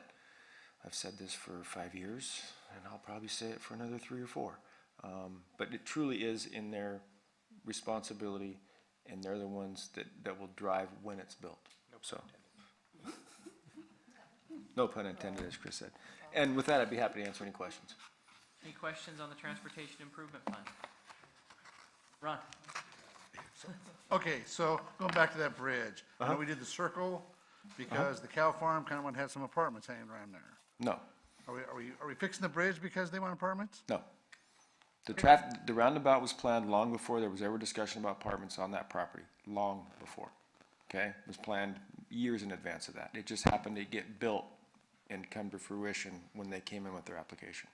The Dearborn Bridge has no bearing on it, although because of their application, we were able to require them to dedicate right-of-way along Dearborn, so we didn't have to buy it, so we saved money for the project. Otherwise, we'd had to buy the right-of-way from those property owners to finish Dearborn improvements. So it was a win for the city. No other questions on the street, or Transportation Improvement Fund? We'll take a motion. Mr. Chair, I would move approval of Transportation Improvement Fund as presented. I'll second. Been moved and seconded, we approve the Transportation Improvement Fund as presented with the caveat we can change it at the end. Any discussion? All those in favor, please signify by saying aye. Aye. Opposed, no. All right, motion carries. Off-site Transportation Improvement Fund. Thank you, Mr. Chair. The Offsite Transportation Improvement Fund, revenues are generated by development in areas B and C of Keizer Station. When those areas were master planned, there was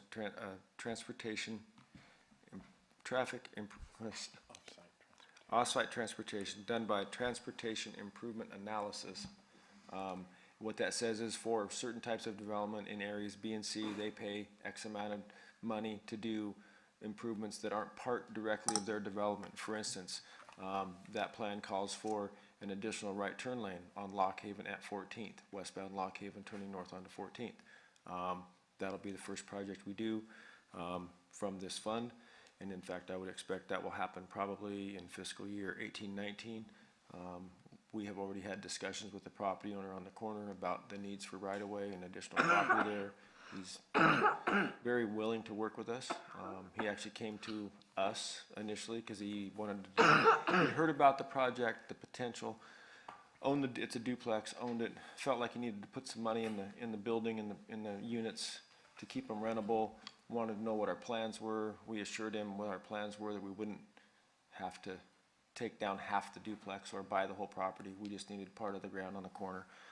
So he's very willing to work with us, and so I expect we'll see enough development in areas B and C over the next 12 to 18 months that project will get built in fiscal year 18-19. So with that, I'd be happy to answer any questions. Any questions on the Off-site Transportation Improvement Fund? All right, take a motion. Mr. Chair, I move approval of the Off-site Transportation Improvement Fund as presented. Second. It's been moved and seconded that we approve the Off-site Transportation Improvement Fund as presented with the caveat we could change it at the end. All those in favor, discussion? All those in favor, please signify by saying aye. Aye. Opposed, no. All right. And Stormwater. Stormwater fund. This is pretty status quo budget when you get to the bottom line. A couple of changes I wanted to mention in here. Again, as I mentioned during the street fund presentation, 25% of an additional employee is included in the stormwater fund. And the one thing I don't think I mentioned earlier is for this next fiscal year, it's only 6 months because we don't expect to hire that position until January of 18. So there's only 6 months of funding in this proposed budget for that position. Really the only other real changes, line 64 in the capital outlay section is increased this year to purchase a new pickup to replace a 1996 Ranger pickup. It's getting a little old, a little worn out. That's cost shared with the water fund and the street fund a little bit. And then line 70 is a new line in the contingency section for equipment. We have identified a need within the department to purchase, the guys are telling me a new dump truck right now. That might change when we get down to the actual purchase time. So instead of trying to fund that in one cycle, I elected to put some money aside. So we don't have to take a big $100,000 plus hit in any one cycle. So that's what that's for. With that, I'd be happy to answer any questions. Questions on the stormwater fund, JD? On line number 6, the service fees, it shows they go up 9% from projected 16-17 to the proposed. Yes. On the note on page 130 for line 6, back on that other page, it says it's going up on the even rate slope of 55 cents per equivalent service unit. Is that, but that goes into effect January of 18? That 55-cent rate increase for half of this budget cycle is a 9% increase in the funding? It's a continuation. We had a 9% the previous year, so you're going to see the annualized effect of the rate increase that took effect January 1st, 2017. Gotcha. Thank you. Thanks, Tim. Ron? Good. All right. Any other questions on the stormwater fund? All right. Take a motion. Mr. Chair, I move approval of the stormwater fund as presented. I'll second. All right, it's been moved and seconded, and we approve the stormwater fund as presented with the caveat we can change it later. Any discussion? All those in favor, please signify by saying aye. Aye. Opposed, no. Motion carries. What do you think, sir? How long do you think the sewer's gonna take? Since sewer is pass through, basically, it's a city of Salem function. We collect fees and, That was bad. No pun intended. you know, what's Flows all funny, downhill from here. passing through on, I would usually go there, but I didn't this time, so. All right. So well done, let's do sir. it. Well done Let's- to you. Let's do it. Just do the sewer. Let's do this. Let's do the sewer reserve, and then we'll call it a night. Okay. Okay. The sewer fund, really, this is set, the rates are set by the city of Salem. We're part of a regional sewer sanitation system. So they're anticipating a 3% rate increase, and you can see that in the Salem sewer billing line 5. And then the offsetting line is line 30, where you also see a 3% rate increase. So that's really the story with this fund. Questions? No. All right. Oh, yeah, Dr. McGee. I always have a concern, and it's explained every time, the pass-through. In other words, Salem pays us for collecting the bills. That is correct. And it's no cost to us to collect those bills because we have to collect them. Our mailing goes out anyway. That is correct. Are you with me so far? And the amount that is substantial that we get from that. One time, the manager corrected me when I called that a cash cow. But that's very nearly what it is. $367,000. Where does that actually go? We can look on page 132, and you can see where the majority of that is being supported. The biggest piece is the utility billing group. Roughly 161,000 of that is going to that area. There's also some IT, some finance, but that's really what's driving the majority of that's eating up what the majority of the sewer administration fee is going for. All right, that amounts to, on line 6 in the budget notes, nearly $6 a billing for a citizen here in Keizer. So that has troubled me ever since we got into this. It seems to me like that the citizens ought to have their bill reduced by somewhat, if not $6. Well, we've been working on keeping that dollar amount pretty consistent. We haven't increased it since 2015, so we're intentionally keeping that amount low. So I guess if we were to say the city of Salem were to do the billing for us, we would actually be paying more for our sewer. The fact that we're keeping a piece of that here Well, I guess I need to step back as well. Part of that, it's getting late, isn't it? So yes, that 367,000, that is supporting all of the costs, with the majority of that being the 302,000 administrative cost. And those costs are based off of, like we've talked about throughout the night. Some of them are based off of FTE, some of them are based off of time actually spent with sewer-related stuff. Some of it's spent, the IT piece, we have to maintain our billing systems, that kind of thing. So while it's not exactly free, if we were to say, well, we want to not charge that $6, you would see your water piece go up, because some of those costs would move directly there if we're not going to allocate them to the sewer. So you really wouldn't be saving anything necessarily, you would just be seeing it in a different bucket. Let me explore just a little bit differently. If that $367,000 went someplace, we'd be out of budget, we'd be out of balance on this particular budget for $367,000, is what you're saying? That would be correct, yes. Okay. I still don't fully understand it, but that's how you, and I'll probably ask you the same questions next year. That's okay. We can always sit down and talk about it. I would like to, 'cause Okay. this is a, I understand what you're getting to, and it might make sense for us to do that offline together. So, going back to these administrative service charges, if this is just a pass-through with Salem, and Salem runs the facility, and we're kind of at their, so why is, like, say, there's city manager time, attorney time, recorder time, human resources time, if we have no employees at the plant, I mean, this doesn't seem to be pass-through, it seems like we're actually assigning some funds to include, to basically take care of that 367 that's out there. I understand the billing part, the 161, but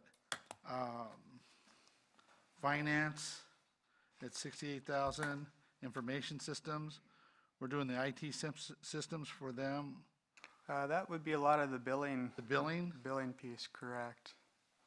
Because all of the utility billing software costs hit the IT budget and then get allocated out from there. So we're spending $302,000 essentially to bill folks for their sewer bills, for their sewer rates. That would be correct. Of which 161 is the actual billing. There's a cost associated with running the utility billing department, which includes not just billing, but also setting up accounts, closing accounts out, doing all the financial pieces, figuring out how much goes to Salem, how much saves. There's a cost to running utility billing department. So the part that is here is its pro rata share of the cost of running the utility billing department so that we can actually do the billing. I will tell you that if Salem was doing this billing, that cost would be significantly higher, because they would also figure in their cost of running their utility billing department to bill our residents for their sewer. And our costs to do that function are significantly lower than theirs. So there's a cost savings to us doing this. There's a benefit to Salem for us doing this, because law does not allow you to shut somebody's sewer off for public safety reasons, for health and safety reasons, but it does allow you to shut their water off. So by hooking their sewer bill to our water bill, it gives them the ability for us to actually create a penalty for you if you don't pay their bill. Okay, so there's an advantage to them for having us do this. The advantage to our citizens for us doing this is a lower administrative cost. So it's a sort of a win-win. Okay, so I understand that, but Public Works, we're not working on the sewer lines. We are working on them. Not on sanitary sewer lines, no. We do not. So this 19,300. Although we do maintain we're not doing some of the collection system that we contract out to have repaired, don't we? None of the sanitary sewer, None that's of also, sanitary? none, yeah. Okay. That's what I'm asking. Mr. Burson, maybe this will help with some of the costs for the sewer going to utility billing. When we created the stormwater utility fund, stormwater utility, the water fund share cost for billing our customers for water service went down because we included the stormwater fee with those bills. And so the cost to send that bill was then split between the water fund and the stormwater fund, okay? Previously, it was sanitary sewer and water paid the cost to send those bills. We added a third fund. So now we have three funds to spread that cost across. It costs the same amount of money to do the billing. No, And I manage that, understand. manage that. And I'm So- okay with the billing. Okay. I just, the Public Works and my colleague here had said that, are you spending 19,300 on saying, working the sewer infrastructure in Keizer to get it to the plant? No, that's time we spend on, looking at sewer plans, looking at answering questions. It's not doing physical work in the field, it's dealing with sanitary sewer issues otherwise. Any other questions on the sewer fund? Council Ryan? Thank you, Chair. I guess my question is,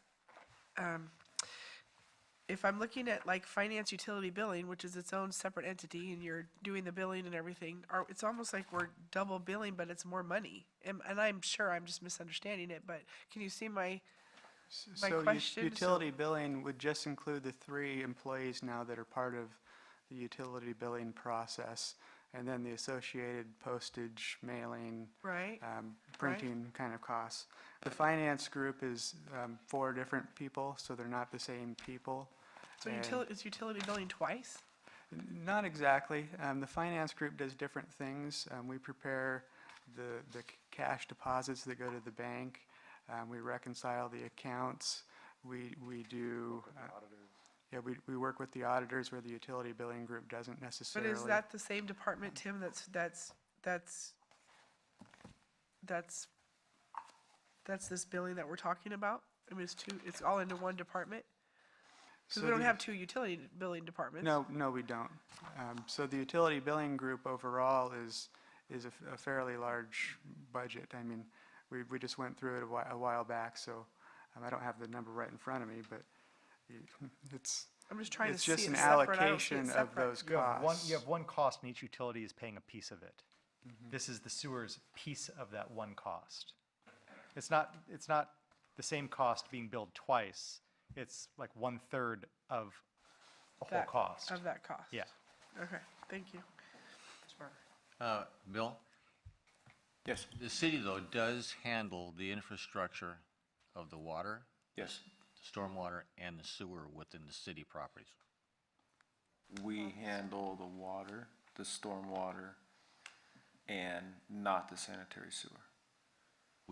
We don't maintain the sanitary sewer in the city of Keizer. We do not. That's Salem. That's Salem, and it's paid for through your sewer rates. Thank you. And we like it that way. We really like it that way. Although we review all plans and stuff like that. Yeah, we do review sewer plans, but we don't approve them. We review them for conflicts with our water and stormwater facilities. Salem reviews the sewer plans and approves permits, issues permits for the sewer, but they don't look at the sewer. And they should only look at the sewer, because that's what they're responsible for. They don't, I won't say they don't care, but they don't look for conflicts. They don't look for issues with other utilities. We do. So, Dr. McGee? Will you explain the difference between unexpected expenses and a contingency? On unanticipated expenses on line 14, I don't see where the contingency is, but I'm sure it's there. But isn't that in a contingency? Unexpected?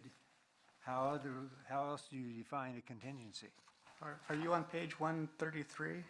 133 and line 14. Oh, that's the reserve. We're not to that one yet. A little bit ahead of us. Next one. All right, excuse me, I'm jumping ahead. Yeah, let's pass this one first, then you can. Sorry. If there's no other questions on this one, I'll entertain a motion. Mr. Chair, I move to approve the sewer fund as presented. And I'll second that. It's been moved and seconded that we approve the sewer fund as presented with the caveat that we can change it at the end. Is there any discussion? All those in favor, please signify by saying aye. Aye. Opposed, no. Motion carries. All right, and the last one of the night, the sewer reserve fund. Thank you, Mr. Chair. The Sewer Reserve Fund is funded through fees paid by developers that develop property that are outside of the original Keizer Sewer District. That's a district that was created way before we were a city, that serviced, and it was actually called the Keizer Sewer District. Fees were paid. So when development happens outside that district, they pay a fee of $7,460 per acre to go into this fund so that we can build trunk or master sanitary sewer lines, okay? Currently, we have about one project left to build. That's on Windsor Island Road, basically from about Lock Haven north of the city limits. In addition to that, we have a commitment to pay for an extension in the Keizer Station Area C development that we agreed with the developer. We changed some sewer line configurations and we agreed we'd pay for part of that. That's the $75,000 shown in the sewer line extensions. The unanticipated expense, Dr. McGee, is another term for contingency, although we don't use it that way. We use that in our capital outlay and our project funds. That provides the allocation of expending those funds should something come up unexpected in a given fiscal cycle. And our practice and policy staff-wise is to report those to the city council before we award contracts for that.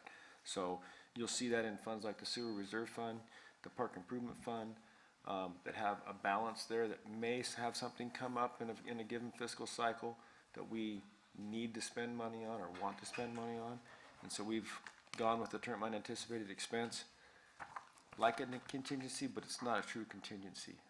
As you'll see in some of like the water fund, you'll see a contingency and an unanticipated expense. So contingencies for operations, unanticipated expenses more for projects.